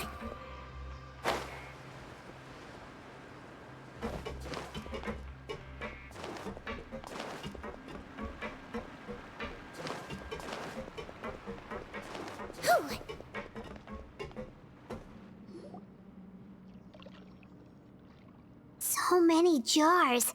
Was this some sort of production facility? This scent, it's probably the ingredients used to make butterfly dew.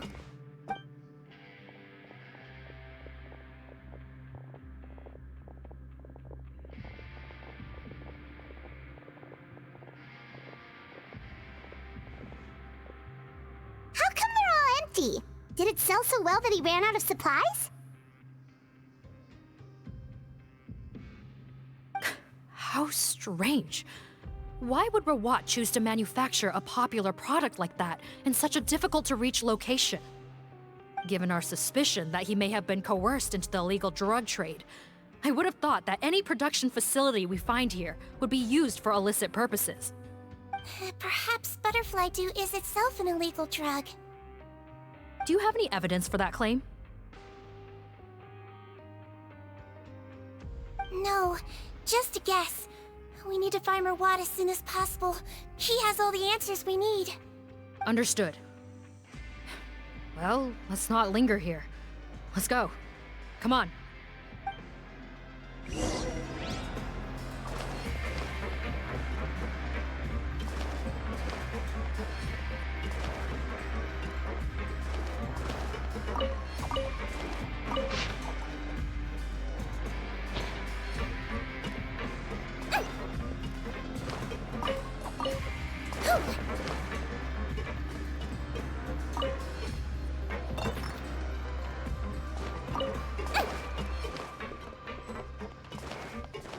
Doesn't look like we're gonna get this door open. Let's find another way around.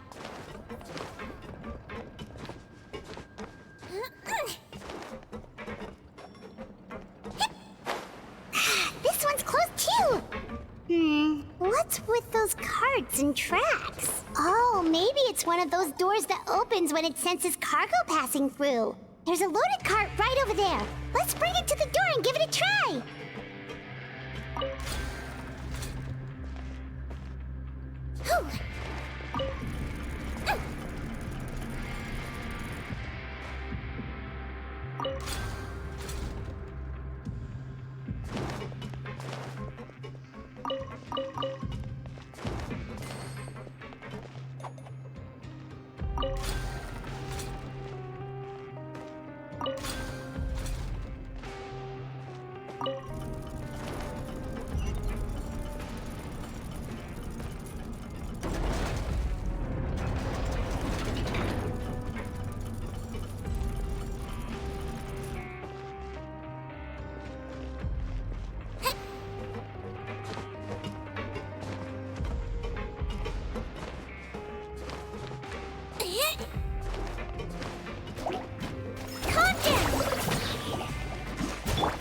with us.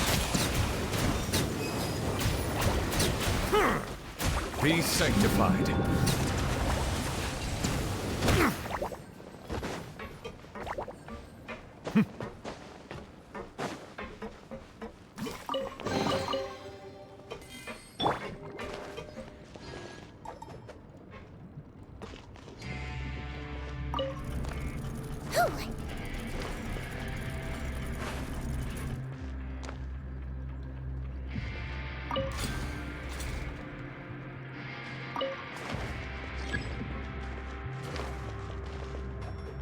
Don't slip and fall!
Don't slip and fall!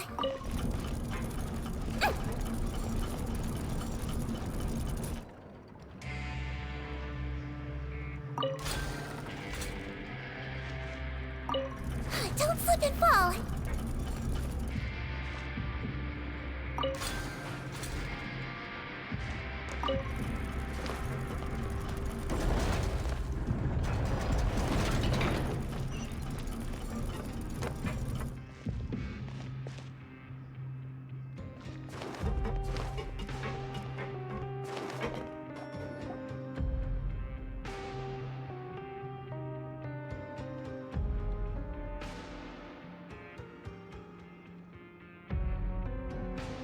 This room's much smaller than the others.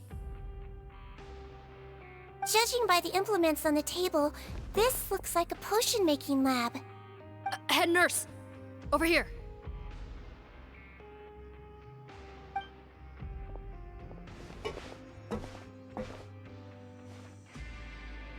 Let's see. Huh? Robot's clothes. Why would he change here? Perhaps they stripped him down, left the clothes behind, and disposed of him somewhere else? Yikes, Deedween, where did that come from? Oh, what a tragic way to go. Especially with such a bright future ahead of him.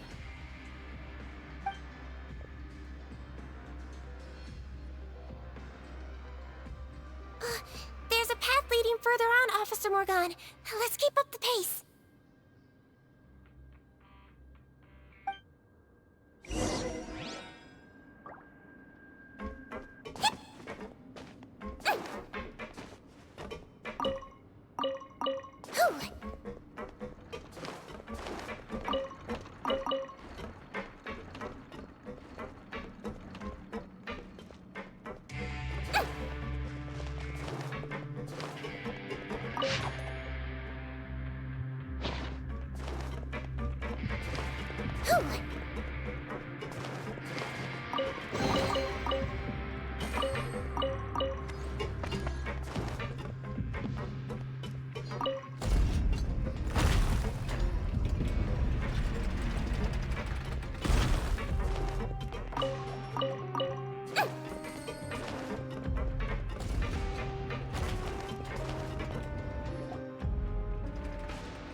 There's a whole bunch of people in there.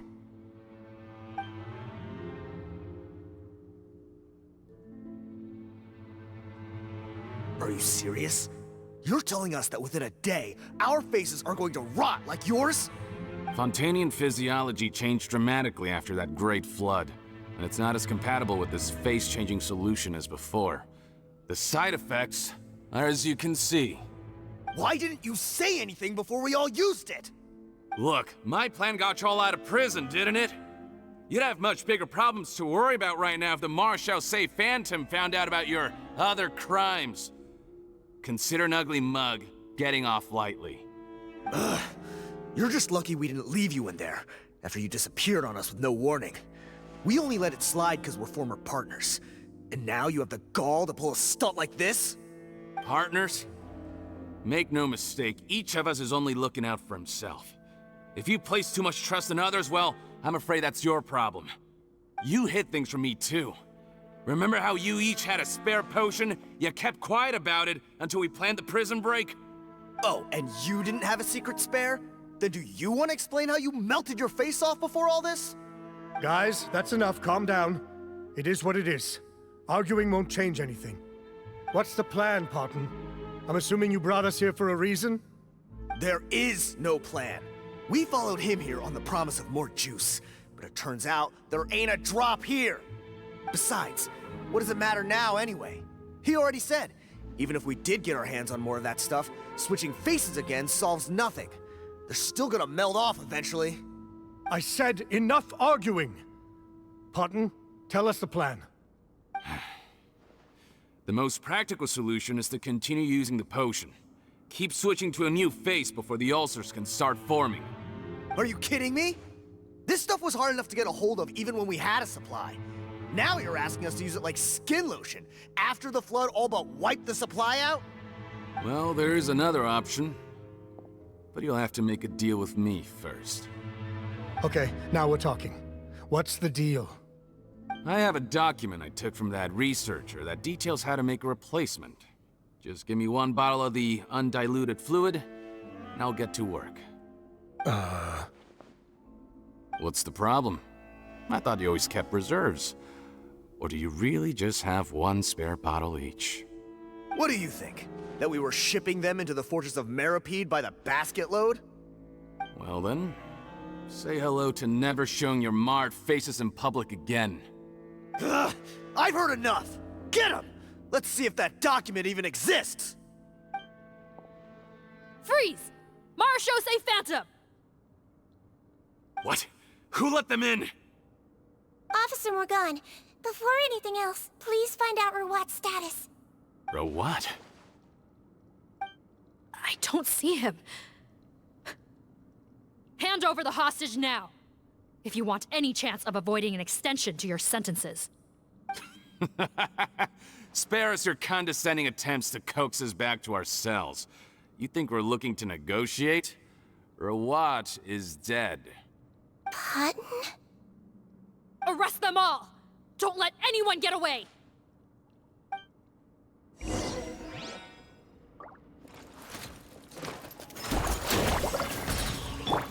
Overruled! Stabilize!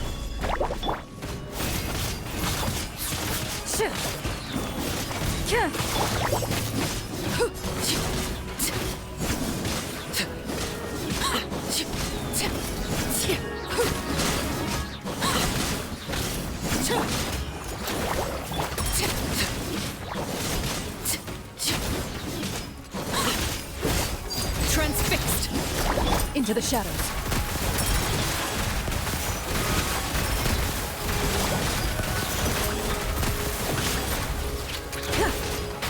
Justice is silence!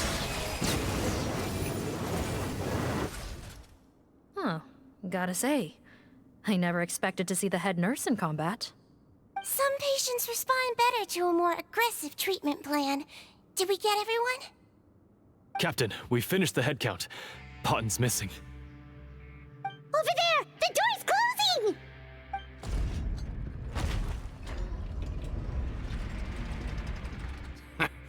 One group trying to arrest me, another trying to hunt me down. Good. I gotta kill two birds with one stone. How did he get up there? There must be a secret passage somewhere. Find it! Don't waste your energy. I already sealed it off. How naive. We have more people outside. If we're not back out by the agreed time, they'll come to our rescue. Well then, you'd better hope they get here in time.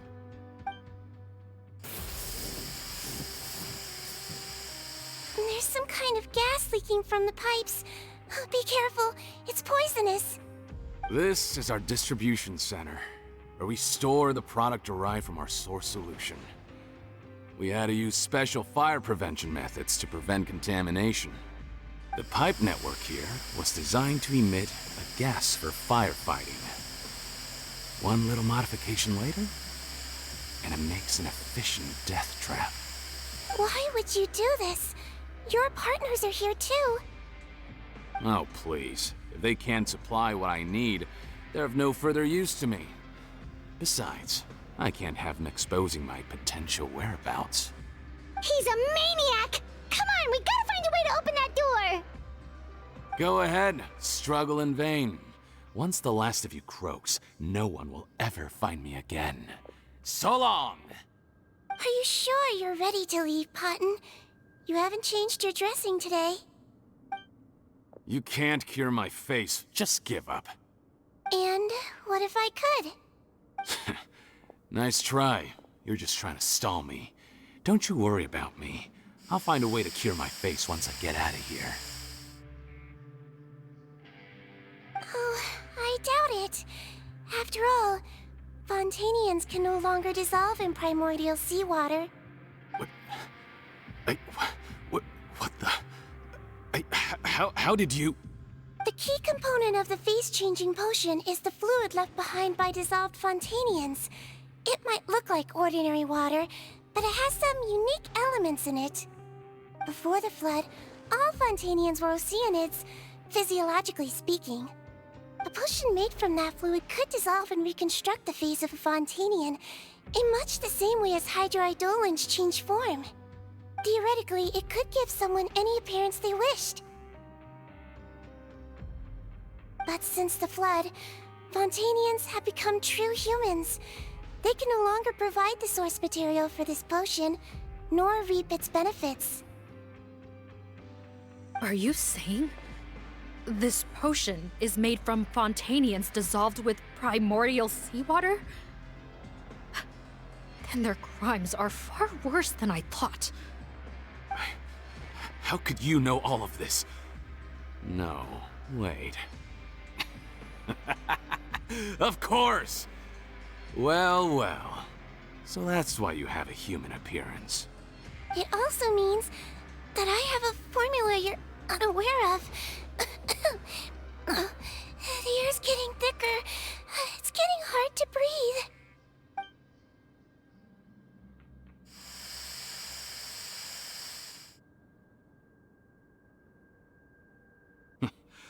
I might get to make a deal today after all. Alright, keep talking. How do you intend to give me the formula? Oh, it's not a formula, but a finished product. I have a bottle of it right here. What? When I tried Rawat's skincare product, I noticed it had a certain special component in it. So I had my friends gather some other ingredients for me, and sure enough, a little experimenting later, I'd produced the potion. I'm guessing his skincare lotion contains the fruits of your joint research? Huh. Impressive guesswork.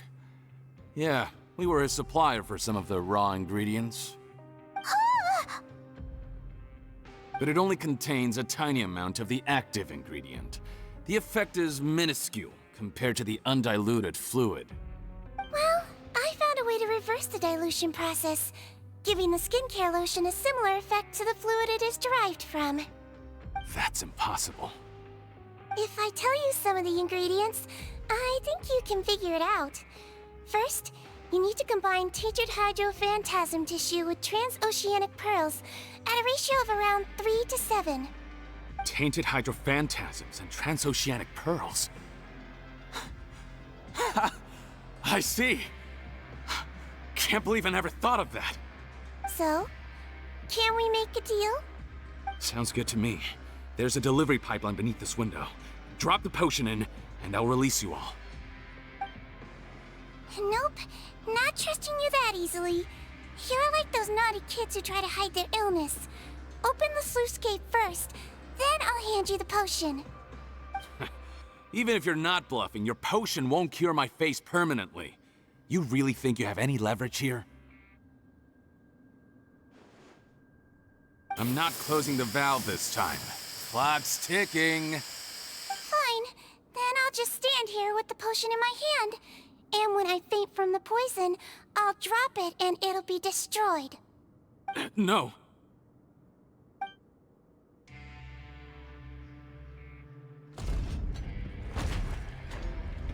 It's open! Disable that sluice gate! Jam it! Don't let it close again! That's more like it. In that case, a promise is a promise. Head nurse, there's too much poison gas in here. We have to leave, now!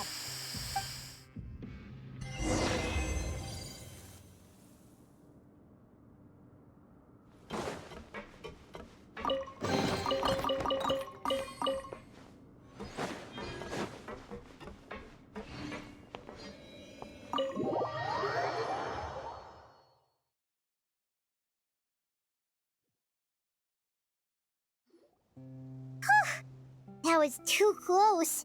That button is a real nasty piece of work. Oh, don't be too quick to sit down. Moving around a little will help relieve the soreness.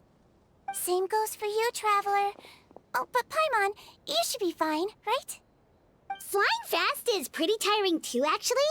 Anyway, that's not important right now. Paimon's still shocked to learn that there's a whole criminal operation going on behind that skincare lotion. Shame I ended up giving the improved version to Potten after finally making it for you. I'll make you some more, I promise. No, please don't. Paimon doesn't want to use that stuff anymore. Still, it was a pretty good job that Paimon wanted to buy some in the first place, huh? It ended up saving everyone's lives. That's gotta count for something. Yeah, Paimon was just kidding. Head nurse, I've done a final head count of our team and the criminals. Everyone's here and doing fine. We're ready to escort the fugitives back to the fortress of Meripede. It's a shame that we didn't find Rawat. At this point, I'm afraid he's probably deceased. What a horrible bunch. Especially that Potten guy. If he hadn't made good on that deal, we'd all be dead because of him. No, we wouldn't. I always keep a whole bunch of antidotes on me for emergencies, and one of them neutralizes that poison gas. We'd have been fine, even if you hadn't opened the gate. What? Then why did you give him the potion? If this is true, I must concur. Sorry to be blunt, but I think you made a bad decision by handing him that bottle. If he changes his appearance and flees Fontaine, it's unlikely that we'll ever find him. No matter how cooperative his accomplices are when we question them. No, you don't understand. I gave him the potion precisely so we could be sure where he'll go next. What do you mean? We gotta hurry. She won't last much longer.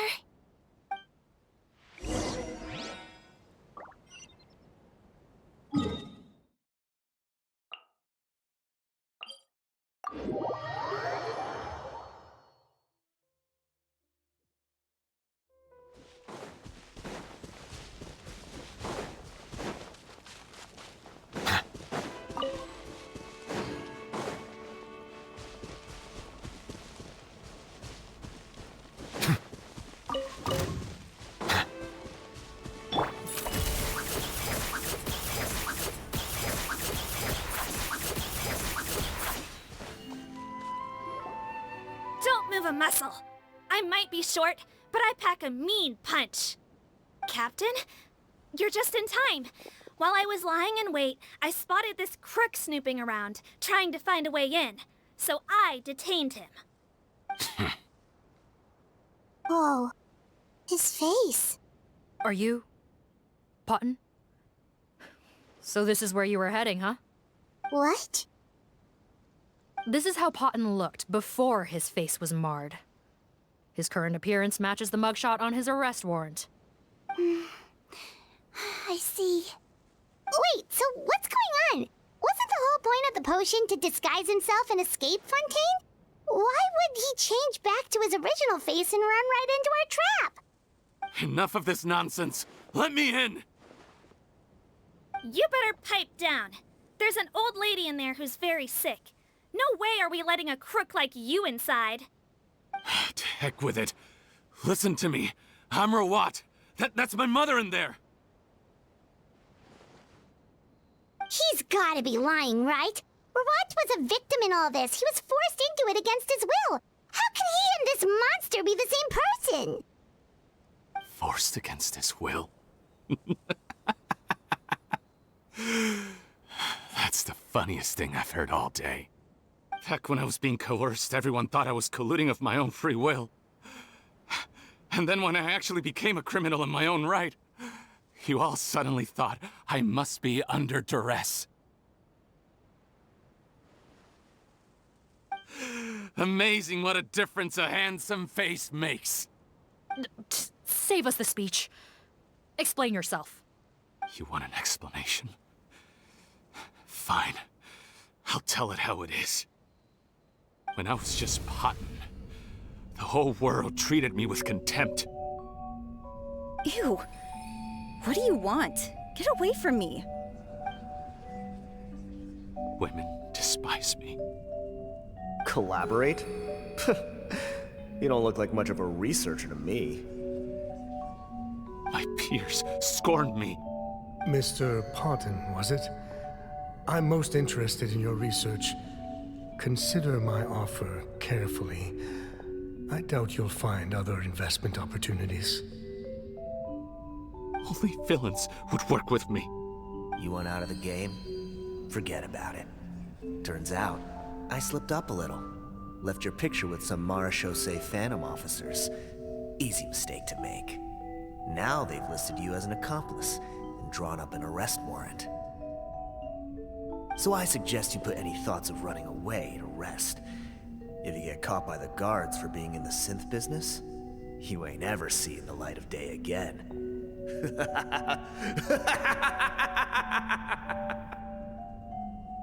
There was no way out for me. Until I could stop being Potton. Mr. Rawat, I have something I'd like to tell you. I became popular with women. This new potion you developed is fascinating. Genius, in fact. Would you consider working with me? I'd be happy to sign a licensing agreement. My peers looked up to me. Okay, I'm very interested in your research, sir. You must no doubt have offers from countless investors. So far be it for me to ask for a full collaboration, per se. I merely wanted to express my interest. No pressure at all, naturally. And the villains even began to fear me. Becoming Rawat showed me what a superficial world we live in. But I did not hold a grudge. After all, this superficiality could be made to work in my favor. Or so I thought. But alas, the world seemed bent on finding a reason to make me despise it. Mother, I'm back. How are you doing? Who are you? I bought the best medicine Mora could buy, but nothing would cure her illness. In the end, I hoped she'd at least be able to see her son one last time before she passed, but when everyone else rejected me, the only person who cared about me was my mother. Then, when I became a rising star in the Fontaine Research Institute, I was unrecognizable to her. I have to let her see me again. Even if it means donning my own wretched, ugly face. Well, is that enough explaining for you? Now do you understand? Let me inside already! Have you ever considered if you'll even be able to look your mother in the eyes after what you've done? You found a way to completely change your identity. You could easily have escaped from them. But no, you chose to keep working with them. Why would I want to give up on such a lucrative business? The profits were dozens of times that of the synth business, and it was all above board.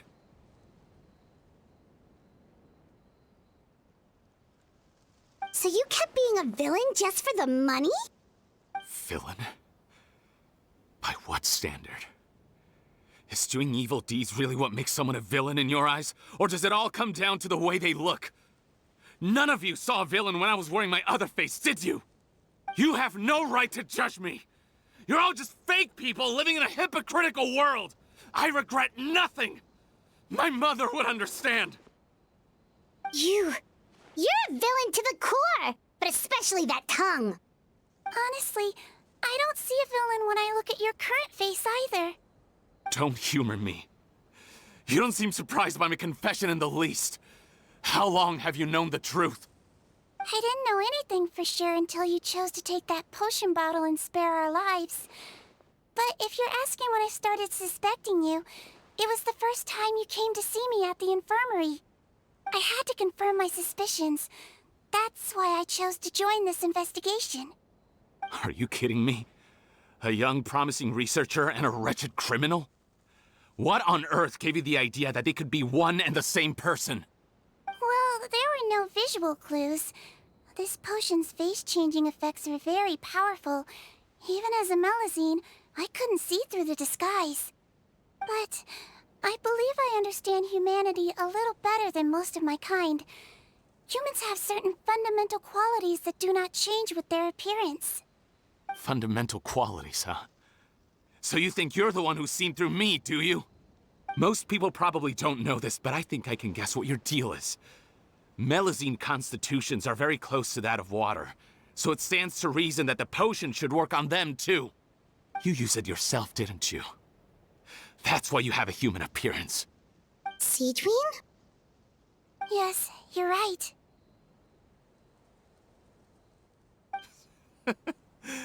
I'll bet it was back in the days when Melazines were discriminated against because of their appearance.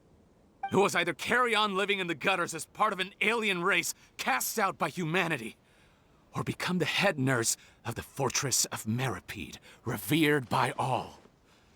Not a hard choice to make. It's a no-brainer. So you see, you and I were the same. And I'm the one who saw through you! That's not important right now. You came here to see your mother, didn't you? Well, I can grant you your wish. Huh? Head nurse, I'm not sure that's a good idea in his current state. Don't worry. Back in the warehouse when I traded the potion for our lives, I was doing it to test him. He was willing to risk sacrificing his only chance of escaping capture by opening the gate in exchange for the potion. Also, he could see his mother again. If nothing else, his concern for his mother is genuine. I see. So before you arrest him, please allow him to see his mother one last time. The Traveler and I will accompany him. You have nothing to worry about. All right. I understand.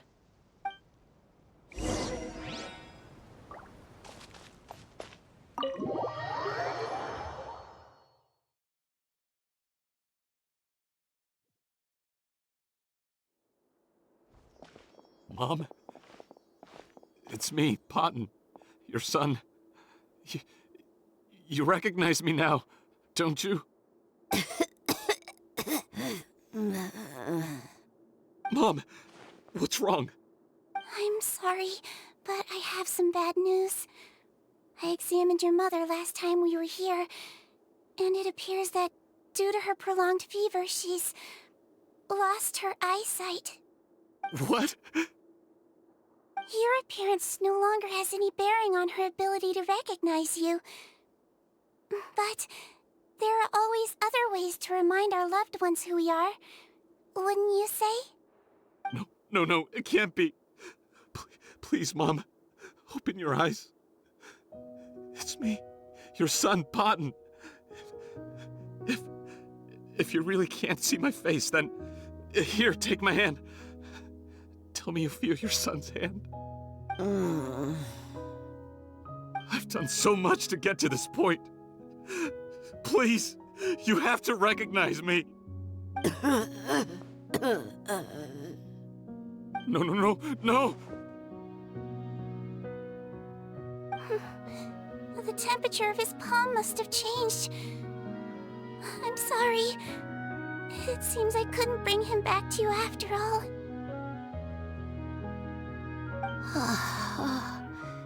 It's you. Thank you.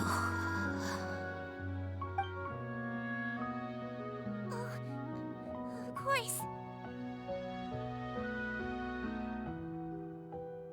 Mom!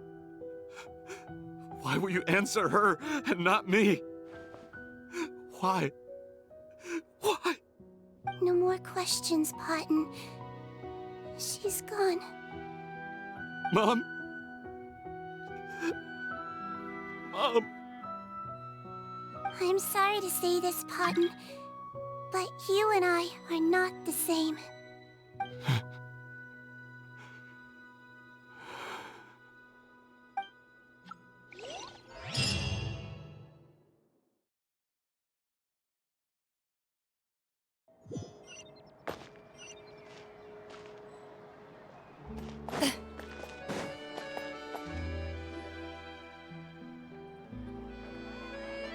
The wait is over, everyone! The sale of our new skincare product, Romaritime Essence, will now begin. Another skincare promotion! And it's selling as fast as last time. Wonder what people would think if they knew what was in the last batch. Oh, Seedween's here too! Hey, Seedween! Oh, Traveler Paimon, hello! Oh, I hope you two got a good rest yesterday after all your hard work. Of course! Nurse's orders, right? Anyway, are you here to take notes for your next article? Actually, I'm mostly here to help Officer Morgan wrap up yesterday's case. Ah, that reminds Paimon. That stuff sold like crazy, didn't it? Is it gonna cause huge problems? Nope, there's nothing to worry about. Unless modified, Butterfly Dew is an excellent skincare product that's completely safe to use. Besides, officers have already retrieved all Butterfly Dew purchased on the market. Now it's just a matter of disposal. After consulting Monsieur Nervulette, I came up with a way to neutralize any harmful effects, so it'll evaporate naturally without polluting water or soil. Wow, it's Seedween to the rescue again! Thank you for serving as our consultant, head nurse. All the butterfly dew we recovered has been disposed of, according to your instructions. Great! Good job, everyone! Also, you mentioned you wanted a copy of Rawat's interrogation records. Well, technically, Potton's records. Anyway, I have them with me. Here. After he saw his mother for the last time, it was like all his mental defenses came crashing down. He put up no resistance during the interrogation, and answered all our questions. We learned a lot. Apparently, the formula was something he discovered by chance while helping the criminal gang produce synth. Later, he came up with the idea to dilute it and use the resulting substance as a skincare product. Their supplier was Vache, but you could also argue that they were the ones doing him a favor. His operation helped Vache's gang dispose of an enormous amount of evidence. It made for a seamless collaboration. One man's trash was another man's treasure, and there were no loose ends. It's no wonder we never noticed what Potton's gang was up to. Vache again, huh? Is there still no end to the harm he caused? Make no mistake. The crimes of Vache and his accomplices will come to an end. It's only a matter of time. Since the flood cut off their supply of primordial seawater, they've been forced to resort to riskier methods, like using their private reserve to attack people on the street. Naturally, those attempts all ended in failure. After receiving numerous reports, we were able to zero in on the gang and eventually round them up. That sounds more like it. Based on what he told us in his confession, we pretty much had him backed into a corner, even though he made a point of distancing himself from the gang while disguised as Rawat. He tried to throw us off his tail by reporting his accomplices, giving him enough time to transform back into Potton and see his mother one last time. But there was one thing he hadn't anticipated. Even though Potton had been missing for a long time, we were very much still on the lookout for him. So the moment he appeared in public after changing back to his original appearance, we caught him. So he tried this once before, huh? Guess he really did want his mother to see him again. But in the end... Looking at the interrogation records, it seems like he spent the first sum of money he earned as reward on his mother's treatment. Yes, which is why I suspect that his initial motive for using the potion was not personal greed, but a desire to become somebody who had the power to save her. Even so, he went too far. In the end, he got what he deserved. I understand. Thank you for bringing me these records. Why did you want them anyway? Potton was one of my patients, so I need to put together a medical file for him. My teacher always stressed that a person's life experiences are just as important to their file as their medical history. Why are you still treating him like your patient? Isn't he kind of beyond redemption now? That may be true, but a patient is a patient, regardless of the choices that bring them to my care. One last thing, head nurse. Please keep everything you know about this potion a secret. It would be for the best if most of Fontaine knows nothing of its existence. I know my fellow officers and I will be able to sleep easier if that's the case. Of course. Not to worry. Thank you for understanding. I'll take my leave then. So, Sigewinne, did you really use that potion yourself? Why do you sound so surprised, Paimon? I told you all about it. It was quite a while ago now. You mean that story about the witch and the potion? So it was really, actually, genuinely a true story? Yes, it really actually genuinely was. But...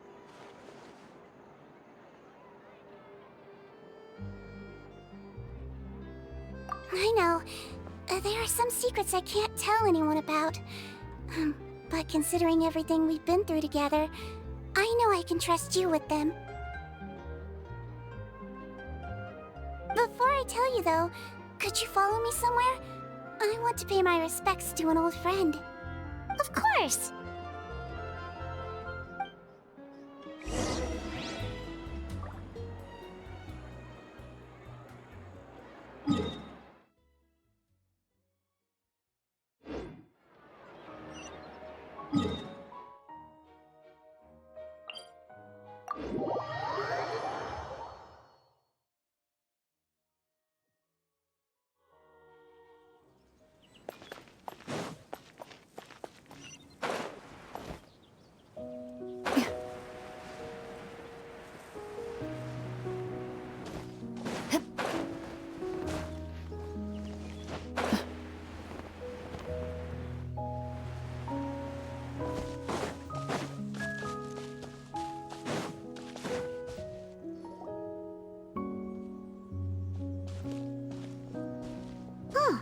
Nervalette and Risley, they're here too!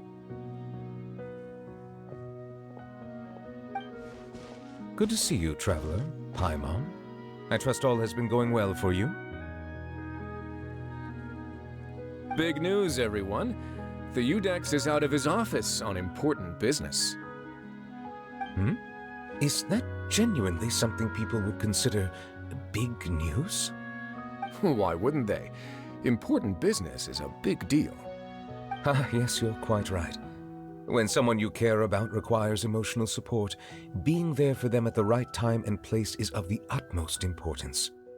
After reading the Maréchal Phantom's reports, I had a feeling a trip here might be in order. Take note. That, my friends, is how Monsieur Nervalette shows that he cares. We're both here for the same purpose, actually. To accompany Sigewinne as she pays her respects to her late teacher. So the old friend she mentioned was her teacher then? The witch? Oh, sorry. Paimon didn't mean to be rude. It's only because Citrin calls her that all the time, so... I doubt she considers that title to be offensive, Paimon. Don't worry. Indeed. In fact, I believe Sigewinne would take it as a sign of affection. She has spoken of this doctor on many occasions, and it sounds like she was a truly generous individual. In those days, many people harbored prejudices against Melusines. She was the only teacher willing to take Sigewinne on as a student. Wow. It's really nice of you two to be here for Sigewinne. Guess you guys really look out for your younger colleagues, huh? Younger colleague? Well, that might be true for the Udex, but I'm not sure I can say the same. Sigewinne served a sentence in the fortress of Meripede hundreds of years ago, and after she did her time, she decided to stick around. She's been an integral part of our administration ever since. Strictly speaking, the head nurse has been around longer than most people in the fortress, myself included. Pretty sure that makes me the younger colleague. She served a sentence? Yes. Long before I became Udex, there was an ancient law in Fontaine that prohibited any attempt to transform another species into a human.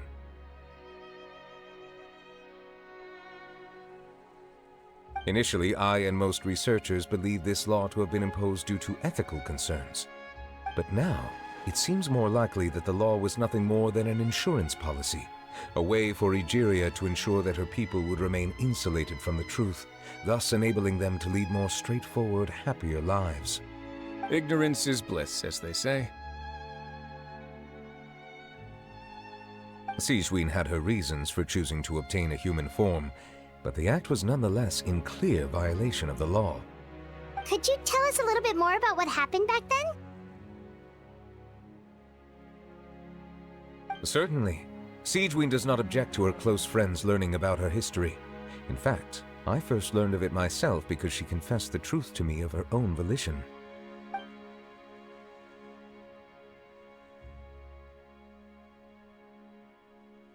Even with their daughter so ill, they kicked you out? Stubborn as always. And prejudice isn't a disease I can cure either.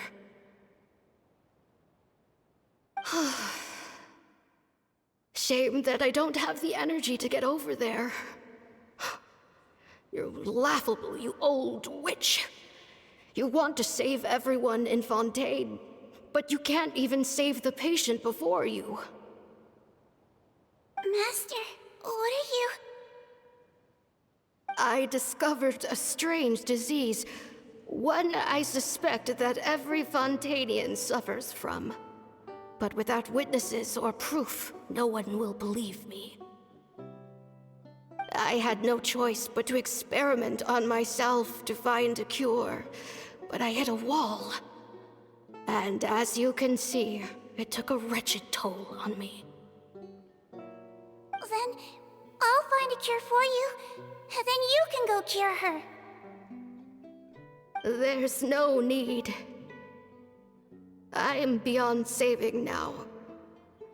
There's nothing you can do. But, Master... As I said before, a doctor's duty is to treat whatever ailments they can. I know, but they don't trust me at all.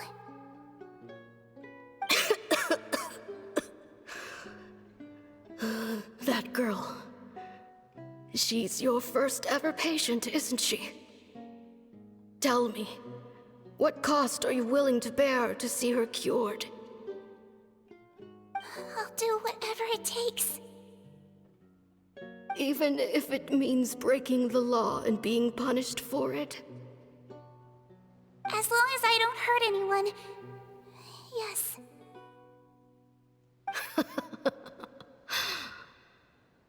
Spoken like a true student of mine. Then I shall make one more final gamble. And see my experiment through to its end. Leave me for now, and come back in 2 hours. If I am able to work this miracle, then I will have found a way to save all Fontanians, and I shall be able to help you treat that girl. If not, then it means there is one more disease in this world that I cannot treat. In that case, do not come looking for me. I will leave you a parting gift. An accidental discovery happened upon through my study of this strange disease. It has little use, but it will at least help you cure this one patient you can reach.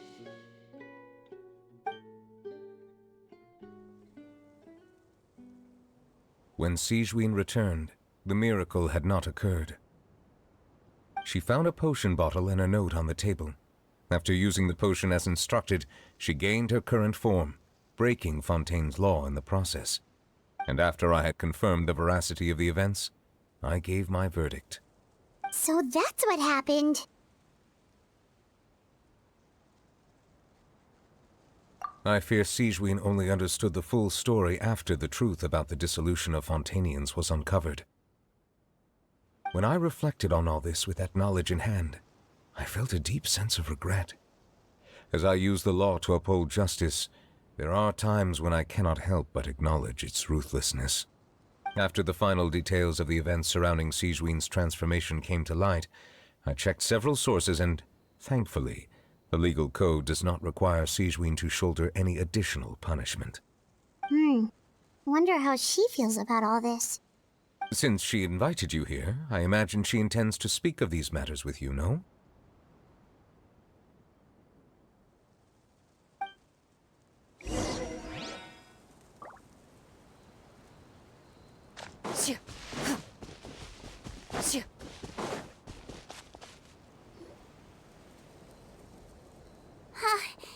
You're here. The old friend I mentioned was my teacher. When she passed, her body was nowhere to be found. All that's left of her is an empty tomb. And even that's deep underwater now. Sigewinne, the witch who gave you the magic potion, she was your teacher, wasn't she? Sounds like Monsieur Neuvillette filled you in. After learning the truth, it must have been hard to process, huh? Well, to be honest, after I realized what really happened that night, my first thought was that it kinda made sense. It seemed exactly like the sort of thing she would do. But she was planning to sacrifice herself and never told you. That's just who she was. If lying is what it took to get a kid to take their medicine, then that's what she'd do. Alright, but why did you turn yourself in? I broke the law, simple as that. My teacher made her choice, and I made mine. True. It's just the way Patton framed it when he was asking you all those questions, it made Paimon really mad. You're not like him at all, and everything Neuvillette said confirms that. And yet, you were still convicted and thrown in prison. It just feels so unfair. Unfair? I happen to think just the opposite. If I hadn't served that time, I'm not sure I would have been able to stay strong when he was questioning me. What makes you say that? I knew you'd be curious. Let me tell you a story.